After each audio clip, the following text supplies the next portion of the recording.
ఈ power point presentation పెట్టడం ఉద్దేశం మొన్ననే ఒక ఫస్ట్ వీక్లో నేను అనుకున్నా, సెకండ్ వీక్లో కొంతవరకు నయనాల గోవర్ధన్ జస్టిస్ చంద్రకుమార్ ఆధ్వర్యంలో కూడా ఇదే సమాజగూడెంలో దీని మీద సమావేశం జరిగింది. కానీ పవర్ పాయింట్ ప్రెజెంటేషన్ ద్వారా ఈ ప్రభుత్వానికి కొన్ని విషయాలు తెలియజేయాలనే ఉద్దేశంతోనే నేను ఈ పవర్ పాయింట్ ప్రెజెంటేషన్ ప్రిపేర్ చేయడం జరిగింది. ఇక్కడ వాస్తవం గమనించవలసింది ఏంటంటే, పవర్ పాయింట్ ప్రెజెంటేషను ఎవరి ద్వారా అయితే ఇప్పించిండ్రో 29 డిసెంబర్ నాడు మొన్న పోయిన సంవత్సరం, ఆ వ్యక్తి ఆయన ఇంజనీరింగ్ చీఫ్ జనరల్, ఆయన మొత్తం హెడ్, డిపార్ట్మెంట్కి హెడ్. ఆయన ఎప్పుడు రిటైర్డ్ అయ్యంటే 2013 జూన్లో రిటైర్డ్ అయ్యండి. ఆయన 2013 జూన్లో రిటైర్డ్ అయిన వ్యక్తిని ఆ పోస్ట్ మీద కొనసాగించడమే చాలా తప్పు. తర్వాత ఆయన అదే ఇంజనీరు, అదే chief engineer, engineering chief Kaleshwaram project కూడా ప్రాణహిత చేవల్లో కూడా ఆయన్నే అప్రూవల్ చేసిండు. ఆ ఇంజనీర్ మరి కాళేశ్వరం రీడిజైన్ చేసిండు. సరే, ఇవన్నిటికీ కారణాలు ఆయన్నే. ఎందుకంటే ఆయన రిటైర్మెంట్ ముందు కూడా ఉన్నాడు ప్రాణహిత చేవల్ల మీద. రిటైర్మెంట్ తర్వాత కాళేశ్వరం రీడిజైన్ కొత్త ప్రభుత్వం వచ్చిన 14లో అంటే అతనే కొనసాగిండు. అయితే ప్రత్యేకంగా ఏంటంటే, మొన్న ఇదంతా జరిగిన తర్వాత ప్రభుత్వం మారిపోయింది మనకు. సరే, బీఆర్ఎస్ ప్రభుత్వం, టీఆర్ఎస్ ప్రభుత్వం పోయింది. తర్వాత కాంగ్రెస్ గవర్నమెంట్ వచ్చింది. వచ్చినప్పుడు ఏదన్నా అంశాలు డిపార్ట్మెంట్గా కన్సర్న్ మినిస్టర్ తెలుసుకోవాలంటే ఇంటర్నల్గా తెలుసుకోవచ్చు ఆయన. కానీ పబ్లిక్లో ఎవరైతే 11 ఏళ్ళ నుంచి కొనసాగుతుండో, అది రిటైర్డ్ అయిన తర్వాత కేసీఆర్ యొక్క ఆధ్వర్యంలో కొనసాగుతుండో, వ్యక్తి ద్వారానే ఓపెన్గా power point presentations Medigadda site దగ్గర ఇవ్వడం జరిగింది. ఇచ్చినప్పుడు సహజంగా ఏం చేస్తాడంటే, అతను ఆ పవర్ పాయింట్ ప్రెజెంటేషన్స్లో వాస్తవాలు మాత్రం చెప్పడానికి ప్రయత్నం చేయడు. అది సహజం. ఎందుకంటే ఆయన 11 ఏళ్ళ నుంచి కేసీఆర్ యొక్క అనుయాయంగా కొనసాగిండు. అది మరో విధంగా చెప్పాలంటే, కేసీఆర్ యొక్క పవర్ పాయింట్ ప్రెజెంటేషన్ని ఈ కాంగ్రెస్ మినిస్టర్ ముంగట ఇవ్వడం జరిగిందని అనుకోవచ్చు. అనేక వాస్తవాలు దాచిపెట్టడం జరిగింది. ఆయన ఎందుకు దాచిపెట్టడం జరిగిందంటే, ఈ కాళేశ్వరం రీడిజైన్ అంటే ప్రాణహిత చేవల రీడిజైన్ యొక్క చేయవలసిన అవసరం ఏముంది? ఒక 30,000 కోట్లతో పూర్తి అయ్యేదాన్ని 1,30,000 కోట్లకు ఈరోజు కాళేశ్వరం ప్రాజెక్టును తీసుకురావాల్సి జరిగింది. మరి తీసుకొచ్చినాక లాభం ఏం జరిగిందంటే ఏమీ లేదు. ఒక 2 లక్షల ఎకరాలు మాత్రమే తేడా. అది పేపర్ మీద ప్రపోజల్. అది అప్పుడు 16,40,000 ఎకరాలు పూర్తి స్థాయిలో వారితే 16,40,000 అయితే, ఈయన రీడిజైన్ చేసిన తర్వాత 18,25,000. అంటే నికరంగా 2 లక్షల కూడా అధికంగా కాదు. కాబట్టి ఇంత 2 లక్షల కొరకు 1,00,000 కోట్లు 30,000తో పూర్తయ్యేదని 1,30,000 కోట్లకు చేయవలసిన పని ఉండే. సుమారుగా 1,00,000 కోట్ల ప్రజాధనం ఇక్కడ వృధా చేయడం జరిగిందనేది అంతర్గత విషయం. అయితే కాబట్టి ఆయన పవర్ పాయింట్ ప్రెజెంటేషన్లో కూడా అనేక అంశాలు దాచిపెట్టడం జరిగింది. ఎందుకు రీడిజైన్ చేయాల్సి వచ్చింది, ఎందుకు షిఫ్ట్ చేయాల్సి వచ్చింది, ఎందుకు మల్లన్న సార్ లాంటి ఒక 14 ఊళ్ళ ప్రజల జీవన విధానాన్ని విధ్వంసం చేయవలసింది, అది 50 టీఎంసీలకు ఎందుకు చేయవలసి వచ్చింది, తర్వాత ప్రాణహిత చేవల్ల 9 నుంచి ఎందుకు మార్చవలసి వచ్చింది. అనేక ఉద్యమాలు కూడా చేసినాం. 2016లో జస్టిస్ చంద్రకుమార్ గారు ఆధ్వర్యంలో కూడా అప్పుడు హనుమంతరావు ఉండే, తర్వాత నయనాల గోవర్ధన్ ఉండే, తర్వాత ప్రతాప్ ఉండే, ప్రాణహిత చేవల మీద ప్రత్యేక అనేక ఉద్యమాలు చేసినా కూడా ప్రభుత్వం వినలేదు, సైట్ మార్చడం జరిగింది. కాబట్టి వీటిపైన మామూలుగా మనం మీటింగ్లు జరుగుతున్నాయి. ఇంకా లోతైన అంశాలు పవర్ పాయింట్ ప్రెజెంటేషన్ ద్వారా తెలుస్తున్న ఉద్దేశంలో ఈ ప్రభుత్వానికి తెలియజేయడానికే నేను ఈ ప్రదర్శనకు పూనుకున్నాను. ఇది నాకు కొద్దిగా మొన్ననే అనుకున్నా, ఫస్ట్ వీక్లో ఫస్ట్ సెకండ్ నాడు అనుకున్నా, ఈరోజు పెట్టడం జరిగింది. చాలా హడావుడిగా కూడా చేయడం జరిగింది. అయినా కూడా సమీక్ష బాగానే కొంతవరకు మీ ముంగట పెడతానని కోరుతూ నేను పవర్ పాయింట్ ప్రెజెంటేషన్ స్టార్ట్ చేస్తున్నాను. ఇది అంటే పవర్ పాయింట్ అంటే కౌంటర్ పవర్ పాయింట్ ప్రెజెంటేషన్ అంటే 29 నాడు డిసెంబర్ 29 నాడు ఇచ్చిన దానికి కౌంటర్ పవర్ పాయింట్ ప్రెజెంటేషన్ వాస్తవాలు వెలికి తీసడానికి. ఇది Kaleshwaram project whether it is useful or waste of public money of rupees 1,00,000 crore and it's facts. 1,00,000 crores ఏ విధంగా పబ్లిక్ మనీ వేస్ట్ అయిందని చెప్పబోతున్నాను. Next, so it is my introduction. నా పేరు దొంతు లక్ష్మీనారాయణ, బీటెక్ సివిల్. నేను convener Telangana engineers ఫోరంగా పనిచేస్తున్నా ఈ అనేక అంశాలు వెలికిదడానికి. అండ్ ఆల్సో హైకోర్టు అడ్వకేట్ కూడా పనిచేస్తున్నా. నేను రిటైర్మెంట్ తర్వాత లా చేసిన, LLM చేసిన. నెక్స్ట్, ఇక్కడ అయితే వాళ్ళు ప్రదర్శించిన ఈ స్లైడే. ఇక్కడ వాస్తవాలు ఏంటంటే 3000 టీఎంసీలు పోతున్నాయని చెప్పిండ్రు సముద్రానికి. తర్వాత ఈయన చెప్పిన 3000 టీఎంసీలకు కౌంటర్ ఫ్యాక్ట్స్ ఏంటంటే మన గోదావరిలో 3000 టీఎంసీలు ఎప్పుడు పోతున్నాయంటే ఇదే చాలామందికి 3000 టీఎంసీలు పోతున్నాయి, సముద్రంలో పోతున్నాయి అంటారు. ఈ 3000 టీఎంసీలు అనేది ఫ్లాష్ ఫ్లడ్స్ అంటే అకస్మాత్తుగా ఫ్లడ్స్ వస్తుంది ఒకటిసారి వచ్చి అప్పుడు సముద్రాన్ని చేరుకుంటాయి నీళ్ళు. అది ఫ్లాష్ ఫ్లడ్స్ని లెక్క చేయకూడదు. సడన్గా వస్తాయి ఫ్లడ్స్ వచ్చినప్పుడు ఒక్కొక్క 1000 టీఎంసీ నీళ్ళు 1000 క్యూసెక్స్ నీళ్ళు సముద్రానికి వెళ్ళిపోతాయి. ఈ ఫ్లాష్ ఫ్లడ్స్ని ఆధారం చేసుకొని 3000 టీఎంసీలు సముద్రం పోతున్నాయి అనేది చాలామంది అపోహగా భావిస్తారు. కానీ దానికి ఆధారం పడకూడదు. 3000 టీఎంసీలు సముద్రం పోతున్నాయి అనేది ఎప్పటికి పోవు, అవి ఓన్లీ ఫ్లడ్స్ వచ్చినప్పుడే పోతాయి. అది ఫ్లాష్ ఫ్లడ్స్, సమ్ డేస్ అకస్మాత్తు వచ్చిపోతాయి. కానీ కాకంగా నిక్కరంగా ఎంత దొరుకుతాయి గోదావరి అనేది మనం లెక్కలు చేస్తారు ఇంజనీరింగ్లో. నికరంగా అంటే 70% ఆధారితంగా నీళ్ళు ఎన్ని దొరుకుతాయి అంటే 4 సంవత్సరాలలో 3 సంవత్సరాలు ఖచ్చితంగా అష్యూర్డ్ వాటర్ అందించేదాన్ని 70% డిపెండేబుల్ ఈల్డ్ అంటారు. డిపెండేబుల్ 4 సంవత్సరాలు 3 సంవత్సరాలు ఆధారంగా దొరికే నీళ్ళు మాత్రం గోదావరిలో దొరికేది మాత్రం కేవలం 33,322 టీఎంసీలే. వీటిపైన ప్రాజెక్టులు నిర్మాణం చేస్తారు. అంటే మొత్తం గోదావరి నది మీద 3,322 టీఎంసీలు మాత్రమే నికరంగా దొరుకుతాయి నీళ్ళు. నికరంగా 70% డిపెండేబుల్ వాటర్ అంటారు దీన్ని. అంటే 4 సంవత్సరాల్లో 3 సంవత్సరాలు ఖచ్చితంగా నీళ్ళు అందించేదాన్ని డిపెండబుల్ వాటర్ అంటారు. దీని డిపెండబుల్ వాటర్ దొరికేది 3,220 టీఎంసీలే. ఆయన అన్నట్టు ఈ పవర్ ప్లాంట్ చెప్పినట్టు 3,000 టీఎంసీలు goes to the sea ocean అంటే ఓన్లీ ఫ్లాష్ ఫ్లడ్స్ పోతాయి. కాబట్టి దాన్ని ఆధారంగా తీసుకోవచ్చు. వాస్తవంగా కంబైన్డ్ ఆంధ్రప్రదేశ్కు అలాట్ చేసింది ఆయన చెప్పింది ఏంటంటే నెక్స్ట్ స్లైడ్లో 1486 అన్నాడు. కానీ వాస్తవంగా 1486 కాదు, 1173 అలాట్మెంట్ ఉంది కంబైన్డ్ ఆంధ్రప్రదేశ్కు. అది భూపాలపల్లి దగ్గర హైడ్రో పవర్ కడితే మాత్రమే 300 టీఎంసీలు వస్తాయని నిర్ధారించి అది 1486 అని అనుకుంటున్నాం కంబైన్డ్ ఆంధ్రప్రదేశ్లో. కానీ బచావ ట్రిబ్యునల్ అప్పుడు గోదావరిలో అలాట్ చేసింది 1173 టీఎంసీలే. ఈ భూపాలపల్లి హైడ్రో ప్రాజెక్టు కడితే వస్తాయనే దాని మీద అవి యాడ్ చేసుకొని మన కంబైన్డ్ ఆంధ్రప్రదేశ్కి 1486 నెక్స్ట్ ఇక్కడ అదే ఈయన చెప్పింది అదే 1486 అనేది అంటున్నాను. ఈ 1486 కౌంటర్ అది యాక్చువల్గా బచావ్ ట్రిబ్యునల్ అలాట్ చేసింది 1173 మనకు. భూపాలపల్లి ఒకవేళ ఇంద్రావతి నది మీద భూపాలపల్లి కట్టినట్టుంటే 305 టీఎంసీలు రెగ్యులేటర్ వస్తున్నాయి. అవి కలుపుకొని చెప్పుకుంటారు వీళ్ళు 1486. వాస్తవాన్ని కాదు. ఈ 1486లో మనకు శ్రీకృష్ణ కమిటీ వేసినప్పుడు ఈయనకు అప్పుడు ఇచ్చిండ్రు తెలంగాణకు 965 టీఎంసీలు వాడుకోవచ్చు. ఈ 1486లో ఆంధ్రప్రదేశ్కు కంబైన్డ్ ఆంధ్రప్రదేశ్ దానిలో శ్రీకృష్ణ కమిటీ ఒక రిపోర్ట్ ఇచ్చింది తెలంగాణకి ఇంత నీళ్ళు వాడుకోవచ్చు అనేది. ఈ నీళ్ళు వాడుకోవచ్చు అనే దానిలో ఇప్పుడు దాదాపు ఏ ప్రాజెక్టులకైతే అలా అంటే ఉపయోగించుకునే ఉన్నాయో అవి 806 ప్రజెంట్ ప్రాజెక్టుల కింద ఉపయోగంలోనే 806 అని చూపించారు. సరే 806 తర్వాత ఇంకో కొన్ని అప్రూవల్ అయిన ప్రాజెక్టులు 140 అన్నారు. అంటే ఇక్కడ వాస్తవంగా కౌంటర్ ఫ్యాక్ట్స్ ఏం చెప్తున్నా అంటే కౌంటర్ ఫ్యాక్ట్స్ నేను తయారు చేసింది ప్రాజెక్ట్స్ కంప్లీటెడ్ ఫర్ ఎంత అంటే 430 టీఎంసీలకు మనం ప్రాజెక్ట్స్ కంప్లీట్ అయినాయి ఎప్పుడో, ఇది 2004 వరకే. తర్వాత ఆ సాగు ఎంత వస్తుంటే 32 లక్షలు వస్తుంది. తర్వాత ప్రాజెక్ట్స్ ఇన్ ప్రోగ్రెస్ ఉన్నాయి 400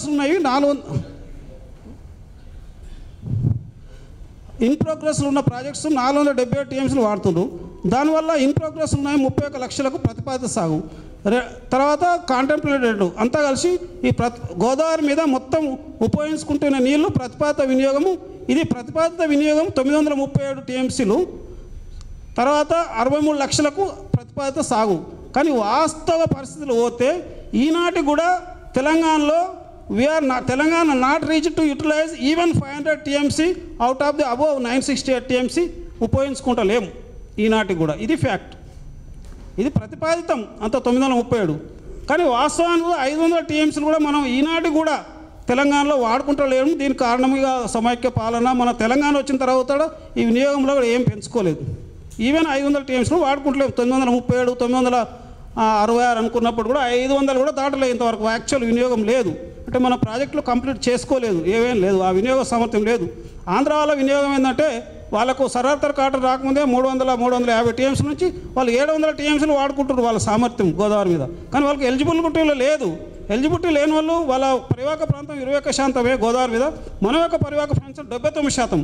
మనం దాదాపు 1100 టీఎంసీ నీళ్ళు వాడుకోవాలి లెక్క ప్రకారం. సరే అలాట్ చేసిన నీళ్ళన్నా 965లో ఈరోజు 500 దాటలేము. దాటుతలేమంటే మన ప్రాజెక్టుల వినియోగ సామర్థ్యం పెంచుకోలేదు గోదావరి మీద. అది మన ప్రభుత్వాల లోపం. సరే, ఈ 9 ఏళ్ల ప్రభుత్వంలో కూడా లోపమే. మనం అంతకుముందు అయితే సమాఖ్య పాలన కాబట్టి 9 ఏళ్లలో కూడా మనం 10 ఏళ్లలో కూడా ఈ వినియోగ సామర్థ్యం పెంచుకోలేదు గోదావరి మీద. 500 దాటలేదు. ఇది నెక్స్ట్. సో ఇది టోపోగ్రఫీ ఆఫ్ తెలంగాణ. ఇదిగా మీకు చెప్పాల్సిన పని లేదు, ఎన్ని మండలాలు ఎన్ని మొత్తం topography. Next, topography of Telangana. ఇది ఒక ప్రధానంగా చెప్తా. బ్యాక్గ్రౌండ్ ఆఫ్ తెలంగాణ ఇప్పుడు మనం తెలుసుకోవాలి. మన నిజాం పీరియడ్లో మనకు హైదరాబాద్ స్టేట్ ఈ విధంగా ఉండే మ్యాప్. సో బండి వెనుక బండి కట్టి 16 ఏళ్ల బండి ఏంటి, ఏ బండి పోతారో నైజాం సర్కార్ అని ఒక పాట ఉంది. మనం 16 ఏళ్ల బండి అంటే 16 ఏళ్ల బండి అంటే అర్థం ఏంటంటే 16 జిల్లాలు నైజాం స్టేట్, 16 జిల్లాలు నైజాం స్టేట్, నైజాం మ్యాప్. అందులో భాగమే మనం ఇప్పుడు తెలంగాణ అంటే ఇక్కడ నుంచి ఇట్లా తెలంగాణ భాగం ఇది. అయితే మహారాష్ట్రకు 5 జిల్లాలు ఇవ్వబడది. బీడ్, పర్బని, ఉస్మానాబాద్, ఔరంగాబాద్ మహారాష్ట్రకు పోయినాయి 5 జిల్లాలు. అంటే అప్పటి నైజాం 16 జిల్లాల నుంచి బీడ్, పర్బని, ఉస్మానాబాద్, ఔరంగాబాద్, నాందేడ్ పోయినాయి. కర్ణాటక 3 జిల్లాలు పోయినాయి, బిదర్, గుల్బర్గా, రాయచూర్. అప్పటి 16 జిల్లాలో మన తెలంగాణ పోర్షన్, ఇప్పటి రాష్ట్ర పోర్షన్ 8 జిల్లాలే. 8 జిల్లాలు అంటే ఇక్కడ నుంచి చెప్పినట్టు ఇక్కడ నుంచి 8 జిల్లాలే. అందులో ఆదిలాబాద్, కరీంనగర్, నిజామాబాద్, మెదక్, వరంగల్, హైదరాబాద్, నల్గొండ, మహబూబ్నగర్. అయితే ఇక్కడ తెలంగాణ రాకముందు అంటే తెలంగాణ ఆంధ్రప్రదేశ్లో ఉన్నప్పుడు తెలంగాణ 10 జిల్లాలు అంటే 8 జిల్లాలే. కానీ ఇక్కడ హైదరాబాద్ అత్రా బల్దియా అనేది ఒక రంగారెడ్డి జిల్లా ఏర్పడ్డది. హైదరాబాద్ నుంచి అత్రా బల్దియా మున్సిపల్ చుట్టూ ఉన్న ఏరియాతో రంగారెడ్డి జిల్లా ఏర్పడ్డది. తర్వాత అంతకుముందే వరంగల్ జిల్లా నుంచి ఖమ్మం జిల్లా ఏర్పడ్డది. కాబట్టి 10 జిల్లాలు అయినాయి. నెక్స్ట్, అయితే 10 జిల్లాల తెలంగాణ ఇది కంబైన్ ఆంధ్రప్రదేశ్ మన 2014 10 జిల్లాల నుంచి 33 జిల్లాలు అయినా అందరికీ తెలిసింది. ఇది తెలంగాణ బ్యాక్గ్రౌండ్. నెక్స్ట్, అయితే ఏంటంటే 10 జిల్లాలు ఎట్లా విభజించండి, ఏ జిల్లాలో ఎన్ని అయినాయి, ఏ జిల్లాలో ఎన్ని అనేది ఇక మీకు అందరూ తెలిసిందే. ఇంకా ప్రధానంగా ఇక్కడ ఏంటంటే ఇది తెలంగాణ రాకముందే 1956 ముందే మన తెలంగాణలో ఉన్న ప్రాజెక్టులు నిర్మాణమై ఉన్న ఇవన్నీ లిస్ట్. ఇది అంటే ఇక్కడ 1886లో ఇరిగేషన్ డిపార్ట్మెంటు 1886లో ఇరిగేషన్ డిపార్ట్మెంట్ ఎస్టాబ్లిష్ చేయడం జరిగింది నిజాం. కాబట్టి ఇది యొక్క నిజాం అంటే మనకు 1956 ముందే ఉన్న మొత్తం ప్రాజెక్టులు అన్నీ. ఇప్పుడు ఇందులో ఈ ప్రాజెక్టులలో కూడా చాలా శనిగరము లాంటివి కానీ అనేక మేజర్ ప్రాజెక్ట్స్ అన్నీ ఉన్నాయి ఇందులో. ఇది లిస్టు తెలంగాణ అంటే 1956 ముందే. నెక్స్ట్, ఇక్కడ మనం ప్రధానంగా తెలంగాణ అయితే మెయిన్ కృష్ణా అండ్ గోదావరి 2 నదులు ప్రధానమైన నదులు. అయితే ప్రధానమైన నదులలో దాదాపు ఇక్కడ మన వర్షపాతం ఏంటంటే మహబూబ్నగర్ జిల్లా వర్షపాతం చాలా తక్కువ, 605 ఎంఎంలే. అందుకే మహబూబ్నగర్ జిల్లా, నల్గొండ, ఈ మహబూబ్నగర్ జిల్లాలో వర్షపాతం తక్కువ కాబట్టి అవి కౌడుపీత ప్రాంతాల్లో కొనసాగుతున్నాయి. నికరంగా తెలంగాణలో జాగ్రఫికల్ ఏరియా ఎంత ఉంది అంటే మొత్తం జాగ్రఫికల్ ఏరియా 278,75,000 అంటే 2,78,75,000 జాగ్రఫికల్ ఏరియా ఉంది తెలంగాణ.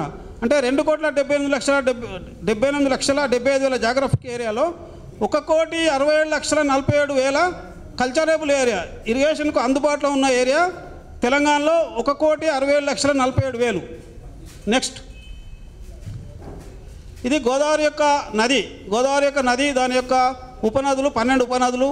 ఎందుకంటే గోదావరి మనకు తెలంగాణలో వచ్చే వరకే 687 కిలోమీటర్లు, ఇది 1464 కిలోమీటర్లు అయితే 686 కిలోమీటర్లు మన తెలంగాణ అది కందకుర్తి దగ్గర వస్తుంది. 686 కిలోమీటర్లు. అది సామాన్యంగా లెవెల్ ఎట్లుందంటే ఒక పైనుంచి కిందికి పోతుంటుంది. కందకుర్తి దాని లెవెల్ 320 మీటర్ల లెవెల్ అయితే సముద్రం మట్టం నుంచి.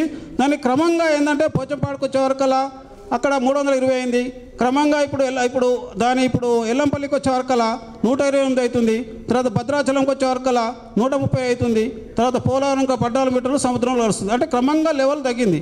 ఎందుకొరకంటే ఇది గోదావరి యొక్క చరిత్ర.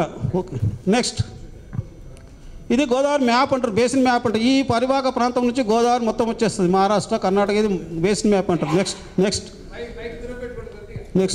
నెక్స్ట్ ఇది లైన్ డయాగ్రామ్. అంటే గోదావరి మీద ఉన్న ప్రాజెక్టులు అన్నీ ఇది ఒక నదులు లైన్ డయాగ్రామ్ అంటారు దీన్ని. నెక్స్ట్ మళ్ళీ అది వచ్చింది, బ్యాక్ వచ్చింది. ఇది గోదావరి కృష్ణ బేసిన్ మ్యాప్ అంటారు. బేసిన్ మ్యాప్ అంటే రివర్స్ బేసిన్ మ్యాప్. ఇది గోదావరి నది ఇట్లా వెళ్తుంది, ఇట్లా వెళ్ళి ఇది గోదావరి నది ఇట్లా వెళ్ళి ఇది సముద్రంలో కలుస్తుంది ఇక్కడ. అయితే ఇక్కడికి వెళ్ళి వచ్చి ఏంటంటే ప్రాణహిత నది వస్తుంది. ఇక్కడికి వెళ్ళి ఇది ప్రాణహిత నది. ఇది వార్దా, వార్దాలో వైన్గంగా కలుస్తుంది. తర్వాత ఈ వైన్గంగా వార్ద రెండు కలిసి ఇది ప్రాణహిత నది ఇక్కడికి వచ్చి గోదావరిలో కలుస్తుంది. దీని తర్వాత ఇది ఇంద్రావతి వచ్చి కలుస్తుంది. అయితే ఇది మొత్తం గోదావరి నది. ఇది మొత్తం గోదావరి తెలంగాణలో ఉత్తర భాగం అంటే సుమారుగా ఆదిలాబాద్ జిల్లా ఉపరి జిల్లాలోని పెన్గంగా. ఇది పెన్గంగా వచ్చి వార్దాలో కలుస్తుంది. వార్దా వచ్చి రెండు ఇక్కడ కలుస్తాయి. అయితే ఇది మొత్తం తెలంగాణ ఇన్ బిట్వీన్ అంటే కృష్ణా నది గోదావరి నది మీద ఒక ఎక్సెప్ట్ ఆదిలాబాద్ జిల్లా అన్ని జిల్లాలు రెండు నదుల మధ్యనే ఉన్నాయి. ఇది కృష్ణా నది, ఇది భీమా, ఇది తుంగభద్ర, రెండు కృష్ణా నది. ఇక్కడ శ్రీశైలం ప్రాజెక్టు, ఇక్కడ నారాయణ సార్, ఇక్కడ విజయవాడ నుంచి మన సముద్రం కలుస్తుంది. ఇది బేసిన్ మ్యాప్ అంటే రివర్ బేసిన్ మ్యాప్ అంటారు దీన్ని. ఓకే, నెక్స్ట్ ఇది రివర్ గోదావరి యొక్క భారతదేశంలో దాని యొక్క పొజిషన్. ఈ అన్ని బేసిన్లో ఏ గంగా పొజిషన్ అంటే ఏ నది పొజిషన్ అనేది పొజిషన్ గోదావరి. నెక్స్ట్ ఇది ఇక్కడ మనం గమనించుకోవాల్సిందే. Status of irrigation projects as on date of formation of Telangana వచ్చిన నాటికి మన ఇరిగేషన్ స్టేటస్ ఏ విధంగా ఎంత ఉండే అనేది మనం తెలుసుకోవాలి. 2004 వరకే మనం తెలంగాణ 47,029 లక్షల ఎకరాలకు సాగునీరు అందించడానికి ప్రాజెక్టులు పూర్తి చేసుకున్నాం తెలంగాణలో 2004 వరకే. అంటే ఈ 47 లక్షల ఎకరాలకు సాగునీరు అందించడానికి ప్రాజెక్టులు పూర్తయినాయి. అందులో మేజర్ ప్రాజెక్ట్స్ కానీ, మీడియం కానీ, మైనర్ కానీ ఏవైనా. తర్వాత 2004 తర్వాత అంటే 2004 నుంచి 2014 వరకు అప్పుడు జలయజ్ఞములు అనుకో ఏదైనా టేకప్ చేసిన ప్రాజెక్టులు 33 ప్రాజెక్టులు. ఈ 33 ప్రాజెక్టుల ద్వారా సేద్యము ప్రతిపాదిత సేద్యం 50 లక్షలు 26,000.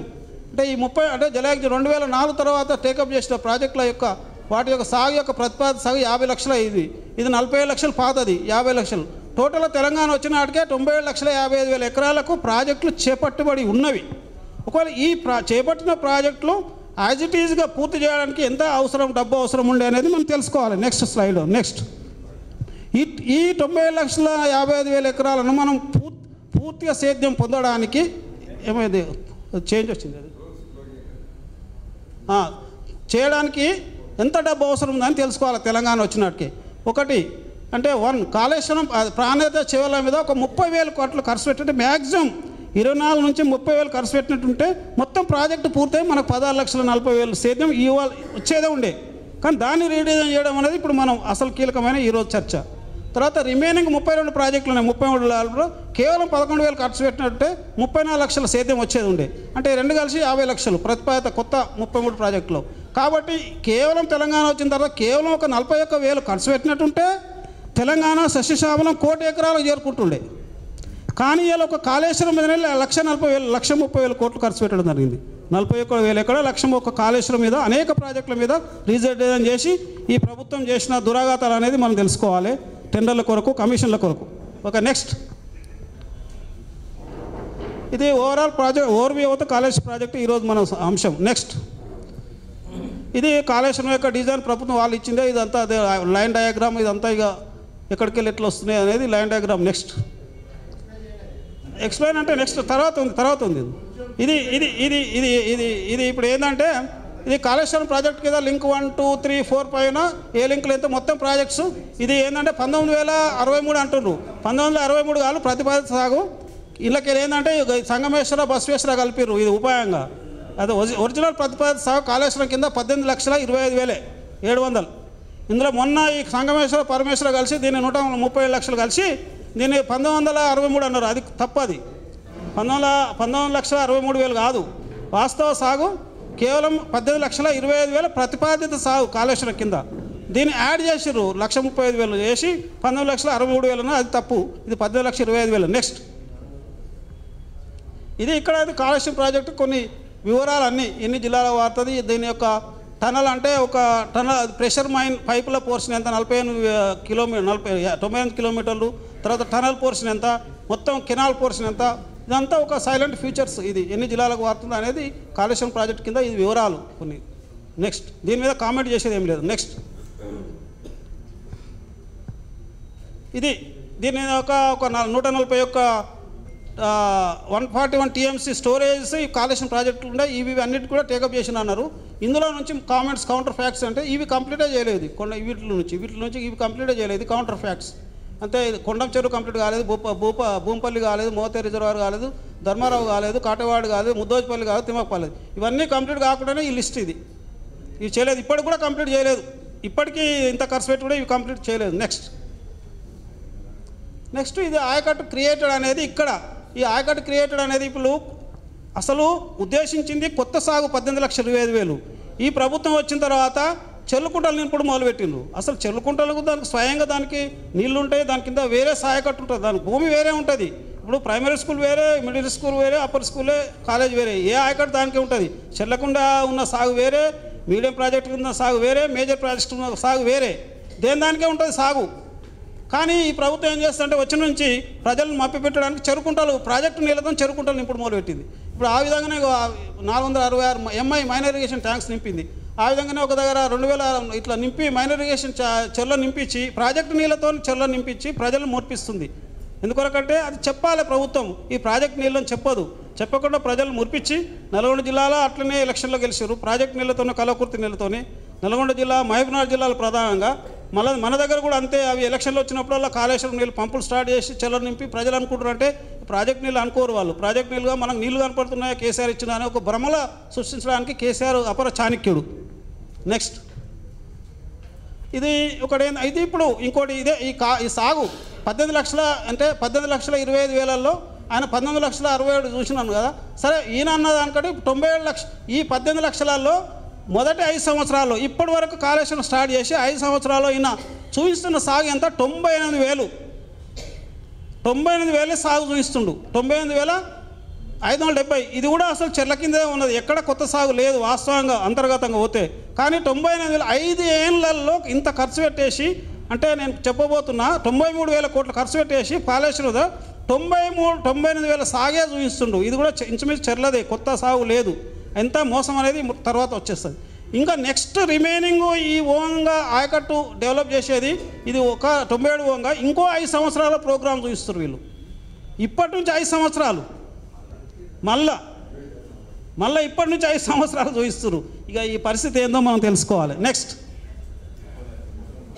ఇక్కడ ఏంటంటే ఇది ప్రాణహిత ఏంటంటే ఇప్పుడు ప్రాణహిత చేవల్ల ఈ ఒకటి పవర్ యూటిలైజేషన్ చెప్తారు. పవర్ యూటిలైజేషన్ ప్రాణహిత చేవల్ల మీద ఇప్పటి 2 టీఎంసీలకు మొత్తం కాళేశ్వరం మీద ప్రతిపాదించిన పవర్ యూటిలైజేషన్ ఓన్లీ 4,998.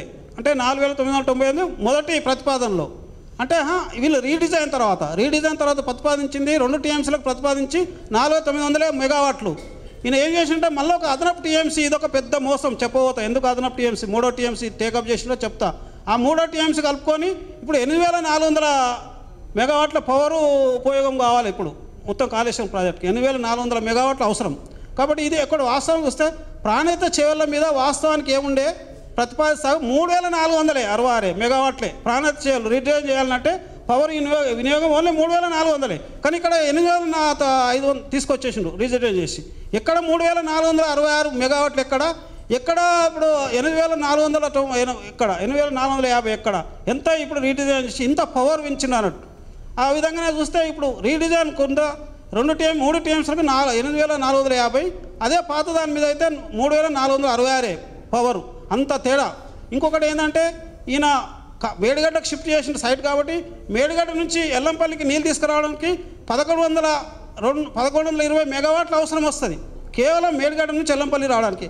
అదే తుమ్మిడిగడ్డ నుంచి అయితే 371 మెగావాట్లే, ఎంత తక్కువ.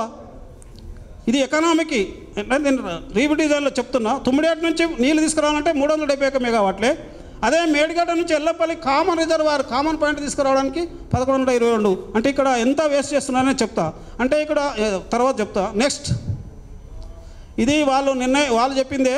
ఈ 5 ఏళ్లలో లిఫ్ట్ చేసిందంతా 162 టీఎంసీలే. 5 ఏళ్లలో సంవత్సరానికి 195 టీఎంసీ లిఫ్ట్ చేయాలి మేడిగడ్డ నుంచి. కానీ ఈ 5 ఏళ్లలో వీళ్ళు లిఫ్ట్ చేసింది 162 టీఎంసీలే. అంటే ఒక్క సంవత్సరం చేయవలసింది అంటే కూడా తక్కువ 5 ఏళ్ళు. అవి కూడా తిప్పిపోతలు అయింది. నేను చెప్తా ఎట్లా తిప్పిపోతలు అయింది. నెక్స్ట్ అయితే ఇది ఎక్స్పెండిచర్ వీళ్ళు ఏంటంటే పవర్ మొత్తం అక్కడ నుంచి ఇప్పుడు మొదటి టేబుల్కు ఇది 2వ టేబుల్ మొత్తం ఎంత లిఫ్ట్ చేశారు, ఎంత ఖర్చు అయిందంటే వీళ్ళు లిఫ్ట్ చేసిన దానికి ఇప్పటికీ సుమారుగా 4,500 కోట్లు అయింది. ఇప్పుడు వాళ్ళ 162 టీఎంసీ లిఫ్ట్ చేసిన దానికి 4,500 కోట్లు పెండింగ్ ఉంది పవర్ బిల్. ఈ 162 వాళ్ళు లిఫ్ట్ చేసిన దానికే. నెక్స్ట్ తర్వాత ఇప్పుడు ఇదేందా ప్రాజెక్ట్ కాస్ట్. ఇప్పుడు ఇక్కడ ప్రాజెక్ట్ కాస్ట్కి వచ్చింది రీడిజైన్లో ఎంత ప్రాజెక్ట్ కాస్ట్ 2 టీఎంసీకి వీళ్ళు రీడిజైన్ చేసింది ప్రాణహిత వచ్చే వల్ల అయితే ఒక 30,000 కోట్లు కంప్లీట్ అయ్యేది 94,000 కోట్లు చేసిండు. 2 టీఎంసీలకే 94,000 కోట్లు పెంచిండు. 30,000తో పూర్తయ్యేది ఉండే మనకు తెలంగాణ వచ్చినట్టుకి దాన్ని 94,000 కోట్లు చేసిండు. దానికి తోడు మళ్ళీ 3వ టీఎంసీ అంటే ఏకప్ చేసి మన కరోనా పీరియడ్లో టెండర్లు విరిచిండు. అది చెప్తా 3వ టీఎంసీ భాగవతం ఏందనేది. ఆ 3వ టీఎంసీ కలుపుకుంటే మొత్తము 1,30,000 కోట్లు అయింది. అంటే 1,28,000 అంటే 30,000 కోట్లకు వచ్చింది. అంటే కాళేశ్వరం ప్రాజెక్టు 30,000తోనే అయ్యేది 1,30,000 కోట్లకు తీసుకొచ్చిండ్రు. ఆ 1,30,000 కోట్లకు తీసుకొచ్చిన దానిలో సరే ప్రభుత్వము వాస్తవంగా బడ్జెట్ ద్వారా ఎంత ఖర్చు పెట్టిర్రు అంటే 32,000 కోట్లు ఖర్చు పెట్టిర్రు సొంత బడ్జెట్ ద్వారా. అప్పుల ద్వారా ఎంత ఖర్చు పెట్టింటే 61,000 ఖర్చు పెట్టిర్రు. ఇక్కడనే వచ్చింది సమస్య. ఎందుకొరకంటే మనము ఇప్పుడు వాస్తవాలు చూస్తే 94,000 పెంచడమే తప్పు. ఈ 94,000 పెంచే ముందు కేంద్ర ప్రభుత్వం యొక్క అనుమతి 80,190కి తీసుకున్నారు రీడిజైన్ తర్వాత. మళ్ళీ ఎందుకు పెరిగింది 94,000 నుంచి 80,000 నుంచి 94,000 ఈయన చెప్పలేదు. మొన్న పవర్ పాయింట్ చెప్పాలి కదా. ఒకటిసారి 14,000 కోట్లు పెంచిండు. 14,223 కోట్లు వీళ్ళు రీడిజైన్ చేసిన తర్వాత మళ్ళీ పెంచారు కదా అంచనాలు. ఎంత మోసం ఇది! ఎక్కడ ఏం చేసారు వీళ్ళు మరి చెప్పాలి కదా. మన పవర్ పాయింట్ ప్రశ్నలో 14,000 కోట్లు వీళ్ళు రీడిజైన్ చేసిన అమౌంట్ మీదనే 80,000 మీదనే 30,000 కోట్లు అయ్యేదాన్ని 80,000 చేసి 80,000 మీదనే మళ్ళీ 194,000 చేసిర్రు. మరి ఎందుకు చేసిండ్రు ఇది? ఈ 14,225 కోట్లు మామూలా? ఇది ఎందుకు పెరిగింది చెప్పలే ఆయన. పెంచవలసిన అవసరమే ఉండే. ఇది తప్పు. తర్వాత ఆ విధంగానే 3వ టీఎంసీ కూడా మీకు తెలిసి ఉండాలి. 3వ టీఎంసీ కరోనా గుట్టు చప్పుడు కూడా టెండర్ కాల్పాటు చేసిర్రు. ఎప్పుడు టెండర్ కాల్పాటు చేసినప్పుడు 3వ టీఎంసీకి 21,458 కోట్లకు టెండర్ కాల్పాటు చేసిర్రు. అంతకుముందే ఏర్పడకుండా మెగా కృష్ణారెడ్డికి 4,500 కోట్ల పనిని నామినేషన్ మీద ఇచ్చిండు. నామినేషన్ మీద మెగా కృష్ణారెడ్డికి. అయితే సోని 4,500 కలుపుకొని 21,000 కలుపుకుంటా 2 కలుపుకొని కూడా 25,955 అవుతున్నాయి. మరి దీనికి వీళ్ళు 33,000 కోట్లకు పెంచారు. ఇప్పుడు ఎందుకు పెంచారు? ఇక్కడ కనీసం వీళ్ళు దొంగ ప్రతిపాదన అయినా కూడా 3వ టీఎంసీ 25,000 కంప్లీట్ చేసి 33,000 కోట్లు చూపించి ఇందులో 7,000 కోట్లు పెంచారు. అంటే ఇది ఎంత మోసం! ఇది ఏం చేసారు? 7,000 కోట్లు పెట్టి ఇది మోసము. ఈ 3వ టీఎంసీ మోసం. నేను చెప్పబోతే ఏం మోసం ఉందో అనేది. అంటే ఇక్కడ వీళ్ళు చూపించిన ఫిగర్సే ఇవి. ఇందులో పవర్ పాయింట్ పెన్స్ చూపించినవి ఇవి ఫ్యాక్ట్స్, కౌంటర్ ఫ్యాక్ట్స్ నేను చెప్తున్నా. అంటే ఒరిజినల్ మీరు స్టార్ట్ చేసిన రీడిజైన్ మీద 14,000 కోట్లు పెంచారు. ఇవాళకి మీరు స్టార్ట్ చేసిన 3వ టీఎంసీ మళ్ళీ 7,105 కోట్లు పెంచారు. ఎంత మోసం ఇది! నెక్స్ట్ ఇది ఇక మామూలుగా ఇప్పుడు ఇది లోన్స్ తీసుకొచ్చారు. ప్రెజెంట్ స్టేటస్ ఆఫ్ లోన్స్ ఏ విధంగా తీసుకొచ్చారు అనేది అన్ని కార్పొరేషన్ పెట్టేసి 3వ టీఎంసీ మీద తెచ్చారు.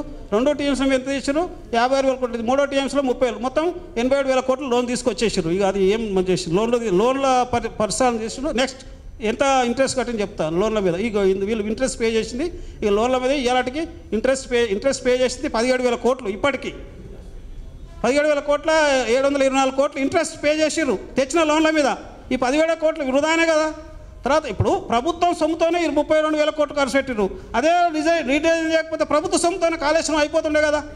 ఇంట్రెస్ట్లో కట్టవలసిన పని కదా. వీళ్ళు తెచ్చిన అక్రమ సొమ్ముకు ఇప్పుడు ఇంట్రెస్ట్లో 17,224 కోట్లు ఇంట్రెస్ట్ పే చేసిర్రు.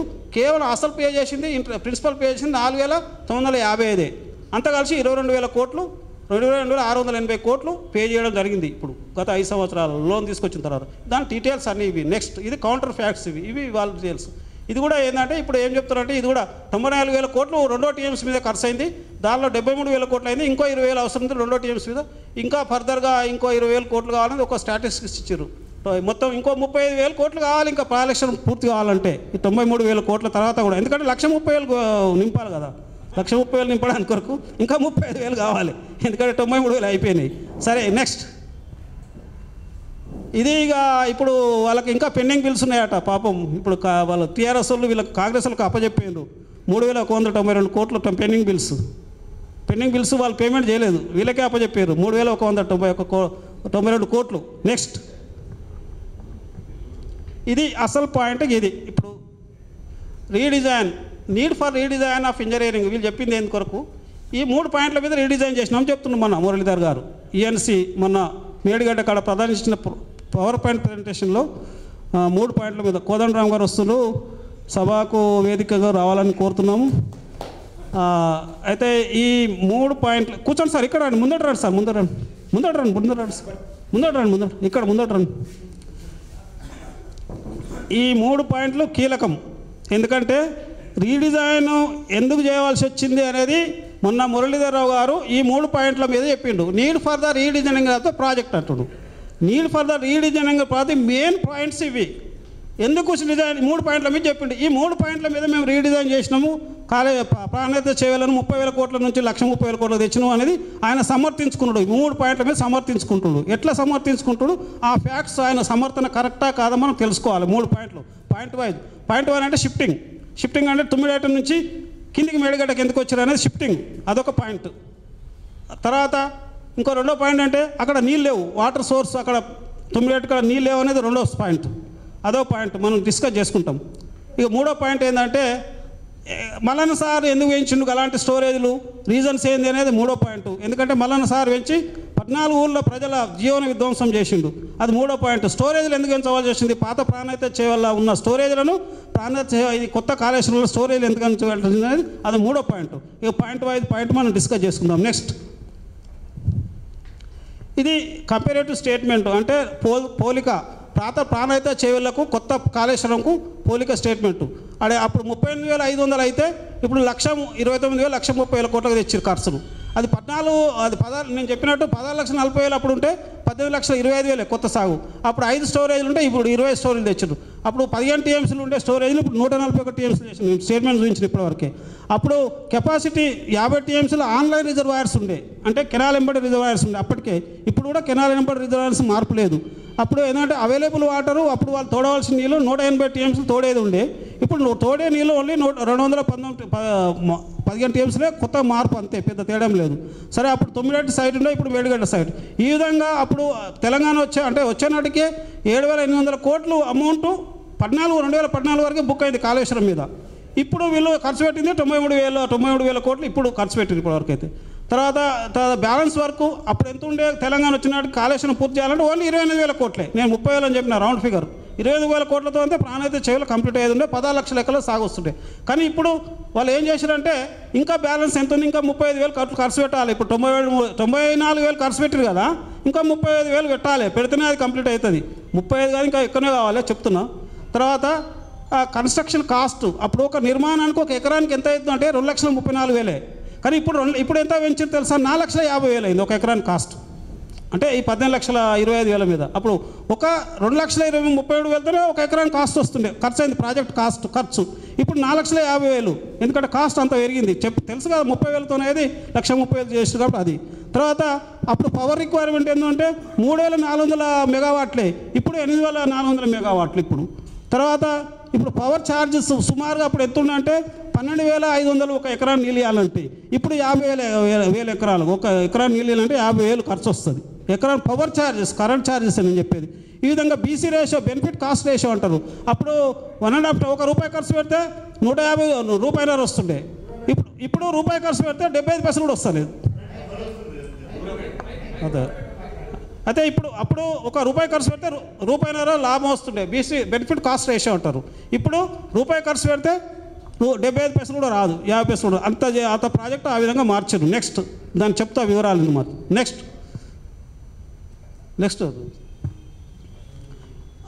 ముందుకు వెళ్ళిపోయిన ఒకటిసారి ఇంకొకటి ఉన్నది, దాని ముందు ఇంకోటి ఉన్నది. ఇది వాటర్ కంపారేటివ్ స్టేట్మెంట్. ఏదేమైనా ఎక్స్పెండిచర్ కంపారేటివ్ స్టేట్మెంట్ చెప్పిన కదా, ఇది వాటరు. ఇక్కడ ఏంటంటే డ్రింకింగ్ వాటర్లో మార్పు ఏం లేదు. కొత్త ప్రాజెక్టులో కూడా ఇది 40 టీఎంసీలు డ్రింకింగ్కు, సిటీకి ఏమో 30, తర్వాత ఇండస్ట్రియల్ ఏమో ఇది. కొత్త ప్రాజెక్టులో కూడా డ్రింకింగ్ వాటర్ తేడా లేదు, పాత ప్రాజెక్టులో డ్రింకింగ్ వాటర్ తేడా లేదు. వీళ్ళు తేడా అంటే ఏం చేసినారంటే ఏదో కొంత టీఎంసీలు ఎక్కువ చూపించారు. ఈ తేడా అంతా పెద్ద తేడా ఏం లేదు వాస్తవానికి. ఇది వాటర్ యూటిలైజేషన్ తేడా, పెద్ద తేడాలు ఏం లేదు.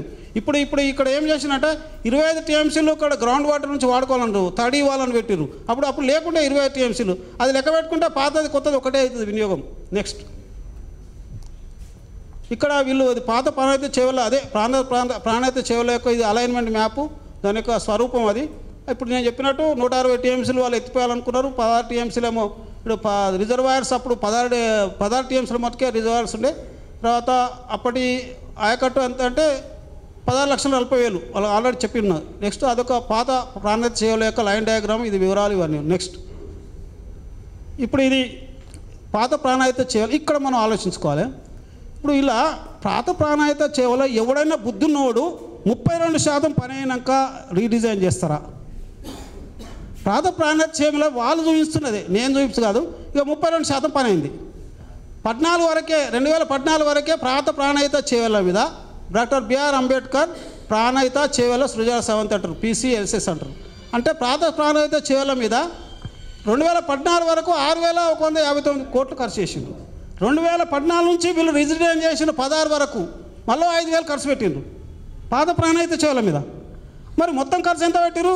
11,678,000. అంటే అగ్రిమెంట్ వాల్యూ ఎంత ఉంది? 36,000 కోట్లు. 36,000 కోట్ల 11,000 కోట్లు బుక్ అయింది పాత ప్రాణాయిత. అంటే 32% బుక్ చేసారు. 32% బుక్ చేసినాక ఒక ప్రాజెక్టును రీడిజైన్ చేస్తారా బుద్ధినోడు ఎవడన్నా? 32%. ఇదే కౌంటర్ ఫ్యాక్ట్స్ అదే రాసిన. It is not advisable for redesign with 32% work completed on original Pranahita Chevella spent RS 11,675 crores out of agreement value ఇంతే 36,000 కోట్లలో 36,250 కోట్లలో 11,000 ఖర్చు అయింది. ఖర్చు అయినాక బుద్ధినోడు ఎవరైనా చేస్తారు redesign. Increasing the project cost to 30,000 cost from 30,000 to 1,30,000 crores in which RS 1,00,000 crore public money wasted. Public money 1,00,000 crores waste చేసిండ్రు. వేస్ట్ చేసి కాంట్రాక్ట్ల పేరు మీద సొమ్ములు కాజేసారు అంతే. 1,00,000 crore పబ్లిక్ మనీ. ఈ 1,00,000 crore ఒక ఎడ్యుకేషన్ ఖర్చు పెట్టినా, కాలేజీలు ఖర్చు పెట్టినా, ఎంప్లాయ్మెంట్ ఖర్చు పెట్టినా, ఉద్యోగాలు ఖర్చు పెట్టినా, మెడికల్ ఖర్చు పెట్టినా తెలంగాణ ఈ అప్పులు ఇప్పుడు నేను కట్టినట్టు 22,000 కోట్లు కట్టవలసిన పని ఉండకపోతుంటే సంవత్సరానికి 22,000. అది మీరు అదే ఆలోచించుకోవాలి. నెక్స్ట్ ఇది ఇప్పుడు ఏంటంటే అదే పాత ప్రాణాయిత చేయవల్ల ఇది కొత్తది. ఇప్పుడు నేను చెప్పినట్టు ఇది అప్పుడు పాత ప్రాణాయిత చేయవల్ల ఇది 38,000 కోట్లు ఉండే, ఇప్పుడు 1,30,000 కోట్లకు తెచ్చిండ్రు. ఇది 80 నుంచి నేను చెప్పిన కదా 1,30,000 కోట్లకు తెచ్చిండ్రు, వాళ్ళే పెంచుకున్నారు. ఇది అప్పుడు 1 TMC మీద అప్పుడు 11,000 బుక్ అవుతుంది. 11,000 బుక్ అయితే ఇప్పుడు ఏంటంటే ఈ గవర్నమెంట్ ఫండ్స్ స్టేట్ ఫండ్స్ ద్వారా 32,000 ఖర్చు పెట్టిరు స్టేట్ ఫండ్స్ ద్వారా. ఈ స్టేట్ ఫండ్ ద్వారానే మన ప్రాణాయిత చేయవల్ల రిడిజైన్ చేయకపోతే సరిపోతుండే, ఈ అప్పులు తీసుకురావాల్సిన పని లేకుంటుండే. అటువంటిది ఇప్పుడు మళ్ళీ 61,000 కోట్లు అప్పు ద్వారా లోన్ ద్వారా ఖర్చు పెట్టినామని చెప్తారు. దానికి అదే చెప్పిన కదా 97,000 కోట్ల ఖర్చులో ఇది కూడా అంతే. అంటే ఇప్పుడు వీళ్ళు రీడిజైన్ చేసిన అది స్టేట్మెంట్. నెక్స్ట్ ఇది ఇక రీడిజైన్ అంటే వీళ్ళ పాత ప్రాణాయిత చేయవల్ల ఎందుకు రీడిజైన్ చేసిన తర్వాత దీని పొజిషన్ దాని పొజిషన్ చూపించారు అంతే. వాళ్ళు దీని పొజిషన్ ఇప్పుడే చెప్పినా వాళ్ళు 15,25,000 చేసినామన్నారు. ఇదంతా బోగస్. కానీ ఈ డ్రింకింగ్ వాటరు సిటీకి నీళ్ళు ఇచ్చేది ఇండస్ట్రియల్ ఏ మార్పు లేదు. పాత ప్రాణం ఇచ్చా కొత్త ప్రాణం ఇచ్చావు దేనికి. నెక్స్ట్ ఇప్పుడు ఈ విషయం ఈ గ్రాఫ్ ద్వారా నేను స్కెచ్ చేసి దీనిలో పెట్టి దీనిలో పూర్తి వివరాలు తెలుస్తాయి. రీడిజైన్ ఎందుకు పొరపాట్లు ఏ సంగతి అనేది. ఇది దీని మీద ఒక 15-20 నిమిషాలు మనం ఇది దృష్టి పయనిస్తే టోటల్ తెస్తాయి. ఇది గోదావరి నది మీకు తెలుసు. శ్రీరామ్ సాగర్ దగ్గర ఇది మన అక్కడ పైన వచ్చేస్తుంది.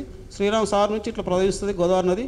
ప్రవహించి ఇట్లా ఇది ఈడుకలు వచ్చే వరకు ఇది ప్రాణాయిత నది ఇక్కడ కలుస్తుంది. ఇది తొమ్మిడిహట్టి ప్రాంతం. ఇది G8 అంటే వార్దా, దాని పేరు సింబల్ అది వార్దా నది. G9 అంటే వైన్గంగా సింబల్, అది G9 అంటారు దాన్ని మా ఇంజనీరింగ్ లాంగ్వేజ్లో. దానికి పేరు పెట్టి ఉపనదుల పేర్లు దాని G9, G8, G7 అంటే పెన్గంగా ఇటు వచ్చి కలుస్తుంది. దీనికి ఇది వార్దాలో కలుస్తుంది. వార్దాల ఇది G8. ఈ G9 అంటే వైన్గంగా. ఈ వైన్గంగానే ఇది దీని ఇడికి ప్రాణాయిత అని పేరు పెట్టిర్రు. ఇక్కడ దాకా వైన్గంగా ఇది వార్దా వైన్గంగా కలయిక. ఇది తొమ్మిడిహట్టి ప్రాంతం. సారు యొక్క మండలం, గోదరరామ్ సార్ యొక్క ఊరు మండలం. ఇది తొమ్మిడిహట్టి ప్రాంతం. ఈ తొమ్మిడిహట్టి నుంచి ఈ ప్రాణాయిత నది పేరుతోని G9 ఇక్కడ కాళేశ్వరం దగ్గర కలుస్తుంది. ఇది గోదావరిలో ఇది ప్రాణాయిత నది కలిసిన తర్వాత కిందికి గోదావరి వెళ్ళిపోతుంది. ఇది గోదావరి. అయితే ఇక్కడ ఏంటంటే ఫస్ట్ గోదావరి మీద శ్రీరామ్ సాగర్ తర్వాత ఎల్లంపల్లి ఉంటుంది. ఇది తెలంగాణ రాకముందే చేపట్టారు ఎల్లంపల్లి. తర్వాత ఇప్పుడు ఇక మనం రీడిజైన్ పోతాం. తొమ్మిడిహట్టి కాడ మనం ప్రాణాయిత చెవుల కింద వర్క్ స్టార్ట్ చేసి 71 కిలోమీటర్ల కెనాల్ తవ్విరు. ఇది పాత ప్రాణాయిత చెవుల కింద ఇక్కడ 2,000 కోట్లు ఖర్చు చేసారు. ఇక్కడ తెలంగాణ రాకముందే ప్రాణాయిత చెవులకు ఇది కెనాల్, ఈ గ్రావిటీ కెనాల్ అంటారు. ఈ కెనాల్ 71 కిలోమీటర్లు కంప్లీట్ చేసి ఈడికెళ్ళి ఒక సింపుల్ లిఫ్ట్ ద్వారా, సింపుల్ లిఫ్ట్ అంటే 19 మీటర్లే, సింపుల్ లిఫ్ట్ ద్వారా ఈడికెళ్ళి ఎల్లంపల్లి పోయాల్సింది ఉండే. అంటే ఎల్లంపల్లి ఇది కామన్ రిజర్వాయర్. ఇప్పుడు కాళేశ్వరం కింద కామనే ఈ పాత ప్రాంత చెవులకు కామన్ అయ్యి ఇక్కడ సింపుల్ లిఫ్ట్ ఇక్కడికి తీసుకొచ్చి 70 కిలోమీటర్ల గ్రావిటీ డ్రా తీసుకొచ్చి ఇక్కడ నుంచి ఎల్లంపల్లికి పోసేది ఉండే. అంటే దీని అర్థం ఏంటంటే ఇక్కడ తుమ్మిడెట్ట కాడ లెవెల్ 148, ఈ 148 లెవెల్ నుంచి ఈ 148 లెవెల్కు అంటే తల మీద నుంచి తల మీదకి నీళ్ళు ఉండే అప్పుడు పాత ప్రాణహిత చెవుల్లో. అయితే ఈయన చేసిన కేసీఆర్ యొక్క మాత ఇది తలని ఈడ 148 లెవెలే, ఈడ 148 లెవెలే. ఇది సింపుల్ లిఫ్ట్ ద్వారా 19 మీటర్ల ఒక్క లిఫ్ట్ ద్వారా ప్రతిపాదన ఉండే. ఇక్కడ పైపులు కొన్నారు 350 కిలో పైపు రూపాయల పైపులు, కోట్ల పైపులు కొన్నారు. ఇప్పుడు పైపులు ఆడ వేస్ట్గా పడి ఉన్నాయి, పాతి ఉన్నాయి కూడా. లిఫ్ట్ కూడా పవర్ హౌస్ పంప్ హౌస్ వాతినాయి కూడా. అదంతా వృధా చేశారు. 2000 కోట్లు ఖర్చు అయింది కెనాల్ తవ్వడానికి. ఇది వేస్ట్ చేసిండు. ఇదంతా చేసి కేసీఆర్ గారు ఏం చేశారంటే ఇక మహారాష్ట్రకు పోయిండు. మహారాష్ట్ర పోయి 2 అగ్రిమెంట్లు చేసుకొని వచ్చిండు. గుర్రాల మీద ఉండి ఇక్కడ మొత్తం ఒంటల మీద గుర్రాల మీద పోయిండు. ఈయన చేసుకొచ్చిన అగ్రిమెంట్ ఏం తెలుసా? ఇగో ఇది తుమ్మిడేటి కాడ నది ఇట్లా ఉంటుంది. అంటే నది గర్భం లెవెలు, నది బెడ్ లెవెలు ఓన్లీ 140 మీటర్లు. ఈ నదికి ఇరుగడ్డల లెవెలు 148 మీటర్లు. అంటే ఇక్కడ నదిలో 8 మీటర్లు నీళ్ళు ఆగుతాయి. ఈయన చేసిన ఘనకార్యం ఏం తెలుసా? అంతకుముందు ప్రాంత చెవెళ్ళలో 152 మీటర్లకు వాళ్ళు ప్రపోజల్ పెట్టారు కాంగ్రెస్ వాళ్ళు అప్పటి పీరియడ్లో. 152 మీటర్ ఒక నది ఒడ్ల మీద ఒక 4 మీటర్లు నీళ్ళు ఆపుకోవాలనుకున్నారు. ఎవడైనా ఆపుకోవాలనుకోడు. నది ఒడ్ల మీద నీళ్ళు ఆపితే గ్రేట్ కాదు కదా, నదిలో నీళ్ళు ఆపితే పెద్ద గ్రేట్ కాదు కదా. నది మీద నది ఇరుగడ్డల మీద ఒడ్ల మీద 4 మీటర్లు ఆపాలనుకుని 152 మీటర్లు. ఇలా వాళ్ళు పాత ప్రాంత చేయాలో 152 మీటర్లు ప్రతిపాదించారు. అయితే ప్రతిపాదించిన తర్వాత ఇక్కడ ఏమైందంటే ఆడ ఆనకట్ట ఆల్రెడీ ఈ ఆనకట్టకు తుమ్మిడెట్ట కాడ టెండర్స్ పిలిచిర్రు. టెండర్స్ హెచ్ఈసి అనే ఇంజనీరింగ్ కంపెనీకి టెండర్స్ ఖరాబ్ అయినాయి. అకస్మాత్తుగా టెండర్స్ ఆగిపోయినాయి. ఎందుకో వాళ్ళు పని ఆపిచ్చారు. ఇక్కడ ఆనకట్ట తుమ్మిడెట్ట కట్టడానికి ఆల్రెడీ 3వ ప్యాకేజ్ కింద టెండర్స్ పిలిచిండు. పిలిచినాక అకస్మాత్తుగా అయిపోయింది. అయిపోయిన తర్వాత ఏం చేసినా అంటేనే మన ప్రభుత్వం మారింది. కేసీఆర్ గారు వచ్చిన తర్వాత ఆయనకి ఏం కలవడ్డదో ఏమో అవి ఏం చేసినట్టే రీడిజైన్ స్టార్ట్ చేసిండు. ప్రాణైతే చెవులను రీడిజైన్ స్టార్ట్ చేసి ఇక్కడికెళ్ళి నీళ్ళు తీసుకునేదాన్ని ఇలా 2000 కోట్లు ఖర్చు పెట్టి కెనాల్ దిక్కేదాన్ని కిందికి వచ్చిండు. కాళ్ళ కిందికి వచ్చింది. వీడికి తల మీద నుంచి ఇట్లా కాళ్ళ కిందికి వచ్చి గీడికి వచ్చింది. వీడికి మేడిగడ్డకు వచ్చింది. ఇది కాళేశ్వరం నది మీద ఇలా 2 ప్రాణహిత కలిసే కాడ ఇది కాళేశ్వరం. ఈ కాళేశ్వరం కింద 20 కిలోమీటర్ల కింద మేడిగడ్డ కాడికి వచ్చిండు. ఈ మేడిగడ్డ కాడ లెవెల్ ఎంత తెలుసా? 100 మీటర్లు. ఈడ కూడా నది ఒడ్ల లెవెల్ 100 మీటర్లే. నది బాటం లెవెల్ బెడ్ లెవెల్ 89 మీటర్లు. అంటే 11 మీటర్స్ నీళ్ళు ఆగుతాయి. ఈయన ఏం చేసింటే 2 మీద అగ్రిమెంట్లు చేసుకొని వచ్చిండు. 152కు వాళ్ళు ఒప్పందంలో ఉండ్రి. వాళ్ళకు సరైన కాంపెన్ చేస్తే మేము పోయినాము, చంద్రపూర్ పోయినాము, అక్కడ పట్నం అని శోభత అని ఉన్నది. వాళ్ళు ఒప్పుకుంటానికి సిద్ధంగా ఉండ్రి. 152 మీటర్లకు కేవలం వాళ్ళకి ఎఫెక్టెడ్ ఏరియా ఒక 3000 ఎకరాలు పోతుంటే అవి మునిపోయారే. మాకు సరైన కాంపెన్సేషన్ ఏంటి మేము ఒప్పుకుంటామన్నారు. మేము వీడికి వచ్చే వరకల్లా ఈయన ఆల్రెడీ మేడిగడ్డ డిసైడ్ చేసిండు కేసీఆర్. అంటే తల మీద నీళ్ళు కాళ్ళకి తీసుకొచ్చి మళ్ళీ కాళ్ళ కింద నుంచి మళ్ళీ తల మీద తీసుకొచ్చి నీళ్ళు ఇట్లా మేడిగడ్డ ఇక్కడ బ్యారేజ్ కట్టి కొత్తది, ఇక్కడ అన్నారము, ఇక్కడికి అన్నారం సుందిల్ల నుంచి మళ్ళీ కామన్ పాయింట్ ఎల్లంపల్లి. ఇది ఇప్పుడు కూడా ఎల్లంపల్లి అప్పుడు ఈ కామన్ పాయింట్ ఎల్లంపల్లి కామన్ చేయడానికి మేడిగడ్డ నుంచి అన్నారంకు లిఫ్ట్ చేయడం అంటే కాళ్ళ కింద నీళ్ళని తల మీద తీసుకొచ్చుతుండు. తల మీద నుంచి తల మీద లిఫ్ట్ చేయకుండా కాళ్ళ కిందకి తీసుకొచ్చేసి కాళ్ళ కింద నీళ్ళని మళ్ళీ తల మీద తీసుకొచ్చేసాడు. మళ్ళీ కామన్ ఈడికెళ్ళి ఎల్లంపల్లి నుంచి మళ్ళీ ఇది కెనాల్ కామనే. అప్పుడు కూడా ఇప్పుడు కామనే. ఇది ఎల్లంపల్లి నుంచి ఇది మిడ్మానేరు, మిడ్మాన్ నుంచి అనంతగిరి రంగనాయక సార్, మల్లన్ సార్, కొండపోచం ఇవన్నీ ఈ లైన్ ఏం మారలే ఇది. కానీ ఈయన మార్చింది ఏంటంటే ఇక్కడ సోర్స్, ఈ వాటర్ సోర్స్ తుమ్మిడెట్టు కాడ తీసుకోవాల్సింది మేడిగడ్డ కాడ తీసుకొచ్చింది. ఎందుకు తీసుకొచ్చింది, వీడికి ఎందుకు రావాల్సింది, దీనికి ఇప్పుడు మొన్న చెప్పలేదు పవర్ ప్లాంట్స్ ఎందుకు రావాల్సి వచ్చింది ఇక్కడికి. ఇంకా ఇక్కడ చేయాలంటే ఇక్కడ సమస్య ఏమొస్తుందంటే ఈ 50 మీటర్లు అంటే 100 నుంచి 148 లిఫ్ట్ చేయడానికి ఫిజికల్గా 50 మీటర్లు అనుకుంటే ఈ 50 మీటర్లు ఈ మేడిగడ్డ నుంచి ఇక్కడ లిఫ్ట్ చేయడానికి పవర్ ఎంత అవుతుంది నేను చెప్పిన ఇప్పుడే 1120 మెగావాట్ల పవర్ అవుతుంది. అంటే ప్రతి సంవత్సరం ఇక్కడ అనుమతించిన నీళ్లు 198 లిఫ్ట్ చేయడానికి.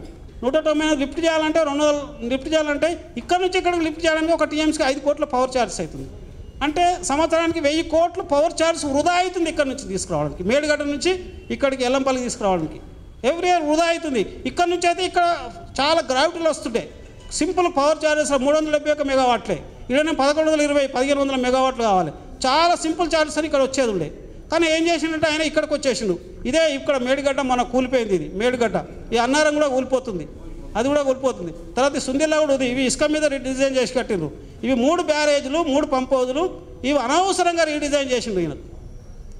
చేసి 3 పంప్ హౌజులు ఇవి 1, 2, 3 ఇది మేడిగడ్డ పంప్ హౌజ్, ఇది అన్నారం పంప్ హౌజ్, ఇది సుందిల్ల పంప్ హౌజ్. 3 బ్యారేజీలు మేడిగడ్డ, అన్నారము, సుందిల్ల. ఇది ప్రపంచంలో ఎవడు కూడా నదిలో నుంచి నదికి లిఫ్ట్ చేయడు. నదిలో నుంచి నదికి లిఫ్ట్ చేస్తారు ఎవడన్నా? మేడిగడ్డ నుంచి మళ్ళీ గోదావరి నది మీద లిఫ్ట్ అన్నారం, అన్నారం నుంచి మళ్ళీ సుందిల్ల లిఫ్ట్ అన్నారం, సుందిల్ల నుంచి నదిలో నుంచి మళ్ళీ ఎల్లంపల్లి లేదు. నదిలో నుంచి నదికి లిఫ్ట్ చేసే ఒక దుర్మార్గమైన అంటే ఒక ఫూలిష్ డిసిషన్ కేసీఆర్. ఎట్లా ఫూలిష్ అయిందంటే ఇక్కడ మనం తెలుసుకోవాల్సింది ఏంటి, ఇక్కడ కడెం వస్తుంది, కడెం రివర్ వస్తుంది ఇక్కడికి వెళ్ళి, కడెం రివర్ వచ్చి ఎల్లంపల్లికి వస్తాయి నీళ్ళు, కడెం నీళ్ళు ఇట్లా వచ్చి ఎల్లంపల్లికి వస్తాయి నీళ్ళు. అయితే వీళ్ళు ఏం చేస్తారంటే మొన్న 4 సంవత్సరాల నుంచి మనం 2019లో కంప్లీట్ చేసిన అనుకున్నారు. 2019 నుంచి 2021, 2023 వరకు 4 సంవత్సరాలు లిఫ్ట్ చేసిన నీళ్ళు 162 TMC, 199 ప్రతి సంవత్సరం లిఫ్ట్ చేయాలి తుమ్మిడేట కాడ. ఈ 162లో సగం నీళ్ళు కిందికి పోయినాయి. తిప్పిపోతల పథకం అయింది ఎల్లంపల్లి నుంచి తుమ్మిడేటకు మధ్యన. ఎట్లా తిప్పిపోతల పథకం అయిందంటే వీళ్ళు ఇక్కడికి వెళ్ళి స్టార్ట్ చేసిన నీళ్ళు అంటే సంవత్సరానికో ఎవరేజ్గా 40 TMC లిఫ్ట్ చేసిన అనుకుందాం. ఇక్కడికి వెళ్ళి స్టార్ట్ చేసి అన్నారంకి వచ్చారు, అన్నారం నుంచి సుందిలకు వస్తారు, సుందిలకు లిఫ్ట్ చేసే వరకు 45 TMC. ఇక్కడికి వరద బాగా వచ్చింది, కడ వచ్చేసి ఎల్లంపల్లికి వచ్చి లిఫ్ట్ చేసిన అన్నీ మళ్ళీ కిందికి పోయినాయి. తిప్పిపోతల పథకం అయింది ఇక్కడ. ఎందుకంటే ఇది తిప్పిపోతల పథకం అయింది. ఎందుకంటే వీళ్ళు లిఫ్ట్ చేసినే 40 TMC సంవత్సరానికి. ఈ సంవత్సరం 40 TMC ఇక్కడికి వెళ్ళి స్టార్ట్ చేసి అన్నారం, సుందిల్ల, ఎల్లంపల్లి తెచ్చే వరకు కడెం నుంచి నీళ్ళు తీసుకొచ్చి కొట్టుబడి నీళ్ళు మళ్ళీ కిందికి పోతున్నాయి. ఇట్లా 4 సంవత్సరాలు ఇప్పుడు మనం అనుభవం చూసినాం. ఈ 162 TMCలలో తిప్పిపోతలు సగం నీళ్ళు కిందికి పోయినాయి. సగం నీళ్ళు కిందికి పోయి వీళ్ళు ఖర్చు పెట్టిందంటే 4,500 కోట్లు పవర్ ఛార్జెస్ అయినాయి అంచనా. అంటే వేస్ట్ అయినాయి కదా. ఇది ఎప్పటికీ తిప్పిపోతలు అవుతుంది. ఇప్పటికీ ఎందుకు తిప్పిపోతలు అవుతుందంటే ఎల్లంపల్లికే నీళ్ళు ఉధృతంగా వస్తున్నాయి. నీళ్ళు 100 TMCలు ఎల్లంపల్లికి వస్తున్నాయి. ఈడికి తీసుకొచ్చే వరకల్లా ఎల్లంపల్లికి నీళ్ళు వచ్చి ఇటు కొడుతున్నాయి, కిందికి పోతున్నాయి. ఇది మారదు, ఇది పొజిషన్. మరి ఇంత ఈ తిక్కల తుగ్గులకు రీడిజైన్ ఎవడు చేయమన్నాడు కేసీఆర్. వీడికెళ్ళి ఎవడు మన మేడిగడ్డ కాదు. ఇప్పుడు ఎందుకు ఈ మూడు బ్యారేజీలు నదిలో 3 బ్యారేజీలు నిర్మాణం చేసి 3 పంప్ హౌస్కి ఎంత ఖర్చు పెట్టి తెలుసా? 30,000 కోట్లు. ఎవరు సొమ్ము ఇది? 30,000 కోట్లు ఖర్చు. ఇది ఈడనే 25 నుంచి 30,000 కోట్లు ఖర్చు. ఇది ఈ 30,000 కోట్లు బూర్దులో వచ్చిన పన్నీర్ అయిపోయింది. 25 నుంచి 30,000 కోట్లు ఈడదీడ తిప్పిపోతల పథకమైంది. ఇవి వేస్ట్ అయినాయి, ఇవి పనికి రాకుండా అయిపోయినాయి. ఇళ్ళనే మనం మేడిగడ్డ కూలిపోయింది. అయితే చెప్తా ఇది ఏంటంటే మేడిగడ్డ కూలిపోయింది. ఈ 3 ఇసుక మీద కట్టిర్రు. ఇవి మేడిగడ్డ, అన్నారం, సుందిల్ల. ఇవి ఫౌండేషన్ లేదు, ఇసుక. ఇక్కడ మంచి ఫౌండేషన్ ఉంది. తుమ్మిడేటు కాడ రావుతుంది, రాక్ ఉంది, మంచి ఫౌండేషన్ ఉంది. అది విడిచిపెట్టేసిండు. ఇక్కడ ఇసుక మీద ప్రతిపాదించిండు. మేడిగడ్డ ఇసుక మీదనే, అన్నారం ఇసుక మీదనే, సుందిల్ల ఇసుక మీద. ఈ నదిలో ఇసుక మీద కట్టిండు. ఇసుక మీద కట్టినప్పుడు అనేక జాగ్రత్తలు తీసుకోవాలి. ఏం లేదు జాగ్రత్తలు, హడావుడి. ఇక అది చెప్తా రీడిజైన్ ఎందుకు కోల్పోయిందని. అది అంటే ఇక్కడ ఈ డిజైన్ ఎందుకు ఫెయిల్ అయిందో చెప్తా. ఇవి అదొక ఏమైంది ఇప్పుడు మ్యాప్ అది చెప్తా. ఇప్పుడు ఎందుకు ఫెయిల్ అయింది మేడిగడ్డ అనేది చెప్తా. అన్నారం ఎందుకు అది సపరేట్ చెప్తా. అది ఇక్కడ ఏంటంటే కాన్సెప్ట్ ఏంటంటే ఇక్కడ సెలెక్ట్ మేడిగడ్డ రావడమే కాన్సెప్ట్ రాంగు. ఇది తిప్పిపోతకలం అవుతుంది. ఇప్పుడు మళ్ళీ ఇవి కూలిపోయిన వాటికి మళ్ళీ 5,000 కోట్లు 2,000 కోట్లు కట్టు పెట్టినాం అనుకో. ఈ 3 బ్యారేజీలు పనికిరావు. అవి ఇసుక మీద కట్టిన 3 ఫెయిల్యూర్ అవుతాయి. ఇప్పుడు మేడిగడ్డ ఫెయిల్యూర్ అయింది. నువ్వు బాగు చేసినా ఉపయోగం లేదు. అది ఇప్పుడు ఒక బ్లాక్ కాడ అది బ్రీచ్ అయింది. ఇంకో బ్లాక్ అయితే స్టార్ట్ అవుతుంది. ఇసుక మీద కట్టిరు కదా, చాలా లోపాలు ఉన్నాయి. చెప్తా ఎట్లా లోపాలు. ఇసుక మీద కట్టిరు కదా, అవి బాగు చేసినా పనికిరావు. ఇవి బాగు చేసినా మళ్ళీ ఇది తిప్పిపోతల పథకం అవుతుంది ఎల్లంపల్లి నుంచి మేడిగడ్డకు. దీని మీద సంవత్సరానికి 1000 కోట్లు అదనంగా పవర్ ఛార్జ్ అవుతుంది. ఈడికి తీసుకురావడమే. దానికి బదులు ఒరిజినల్ ఈడికే పోవాలి, ఒరిజినల్గా తుమ్మిడేట్టుకే పోవాలి. ఇక్కడ బలమైన ఫౌండేషన్, రాక్ ఫౌండేషన్ ఉంది. పోనీ ఈడ కట్టాలి, ఇప్పటికైనా ఈయన కట్టాలి. ఇది సజెషన్. ఇప్పటికైనా ఈయన కట్టాలి. ఈ 3 ఇప్పుడు దీన్ని మనము ఏం రిపేర్లు ఏం ఖర్చు పెట్టద్దు. ఖర్చు పెట్టినా ఇవి తిప్పిపోతక పథకంలో ఉన్నాయి. ఇవి వేస్ట్ అయిపోయినాయి. మొత్తం 30,000 కోట్లు బూర్దులో వచ్చిన పన్నీర్ అయింది. ఇడికి 3 బ్యారేజీలు 3 పంప్ హౌజులు. ఇవి వేస్ట్. ఎందుకంటే ఈ ప్రపోజలే వేస్ట్. 4 సంవత్సరాలు చూసినాము. 2019, 20, 21, 22, 23. ఇక్కడికి వెళ్ళి లిఫ్ట్ స్టార్ట్ కానీ ఇక్కడికి వెళ్ళి నీళ్ళు వస్తున్నాయి, ఇటు వచ్చి కింది పోతున్నాయి. ఇది తెలియదా వీళ్ళకు, ఇంజనీర్లకు? ఇప్పుడు ఇది అప్పుడు తెలియదా? ఇంజనీర్స్ మీరు దగ్గర రేవాలా? ఎందుకు ఒప్పుకున్నారు కేసీఆర్కు? చెప్పాలి కదా. ఇది తిప్పిపోతల పథకం అయితే దీని మీద ఎక్స్పర్ట్ కమిటీ వేసిండు, కేసీఆర్ వేసిండు. ఈ మేడిగడ్డకి వెళ్ళి అన్నారం షిఫ్ట్ చేయాలా, మేడిగడ్డ షిఫ్ట్ చేయాలా లేదు. తుమ్మిడిగడ్డ నుంచి మేడిగడ్డ షిఫ్ట్ చేయాలంటే 4 ఇంజనీర్స్ చేసారు. అందులో అనంతరాములు కొంచెం సీనియర్ ఇంజనీర్, అందులో ఇంకో ఆయన శ్యాంప్రసాద్ రెడ్డి ఆయన సంతకం పెట్టలేదు రిపోర్ట్లో, 3 సంతకం పెట్టారు. 4 ఇంజనీర్స్ రిపోర్ట్ ఇచ్చారు. నేను చెప్తా, రిపోర్ట్ ఇచ్చి 80% షిఫ్ట్ చేయకూర్రి, మేడిగడ్డకి షిఫ్ట్ చేయొద్దు, మహారాష్ట్రతో మీరు కొంత నెగోసియేషన్ చేయండి, వాళ్ళు ఒప్పుకుంటారు మహారాష్ట్రలో.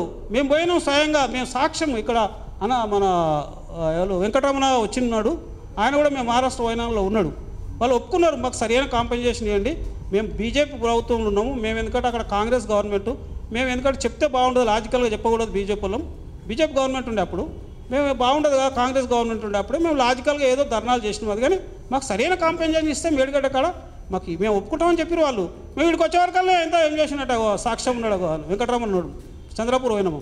అదే ఈడికే వచ్చి డిసైడ్ చేసిండు. ఈయన డిసైడ్ చేసి 30,000 కోట్లు పన్ను పెంచుకున్నాడు. ఇక్కడ 3 బ్యారేజీలు 3 పంపులు పెంచుకున్నానికి ఉపయోగం లేదు కదా.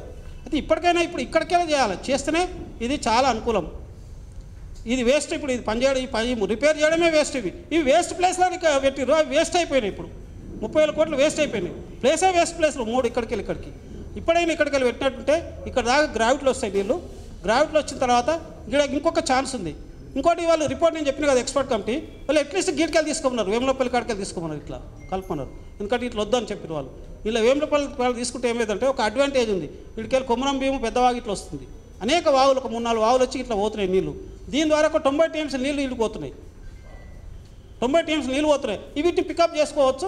ఇవన్నీ పికప్ చేసుకుంటే వేములపల్లి కాడ పెట్టుకున్నారు ఇట్లా ఎక్స్పర్ట్ కమిటీ రిపోర్ట్లో. తర్వాత వాళ్ళు కిందికి పోవద్దని చెప్పారు. మరి నువ్వు వేసిన ఎక్స్పర్ట్ కమిటీ రిపోర్ట్ నువ్వెందుకు అమలు చేయలేదు? ఎందుకు వచ్చి తుమ్మిడిగడ్డ నుంచి మేడిగడ్డకి ఎందుకు వచ్చినావు? కనీసం వేములపల్లి కాడన్నా ప్రతిపాదించే కదా. ఈడ తుమ్మిడిగడ్డ కాడ కాకుండా వేములపల్లి కాడ ప్రతిపాదించి ఈ నీళ్ళని కూడా పికప్ చేసుకోవచ్చు కదా. ఇక్కడ ఇంకో ఛాన్స్ ఉంది, కెనాల్ క్రాస్ అవుతున్నాయి కాబట్టి వీటి వెంబడి స్టోరేజ్ కూడా కట్టుకోవడానికి అవకాశం ఉంది. ఈ 90 టీఎంసీ నీళ్ళు ఇక్కడనే ఆపుకోవచ్చు మనం.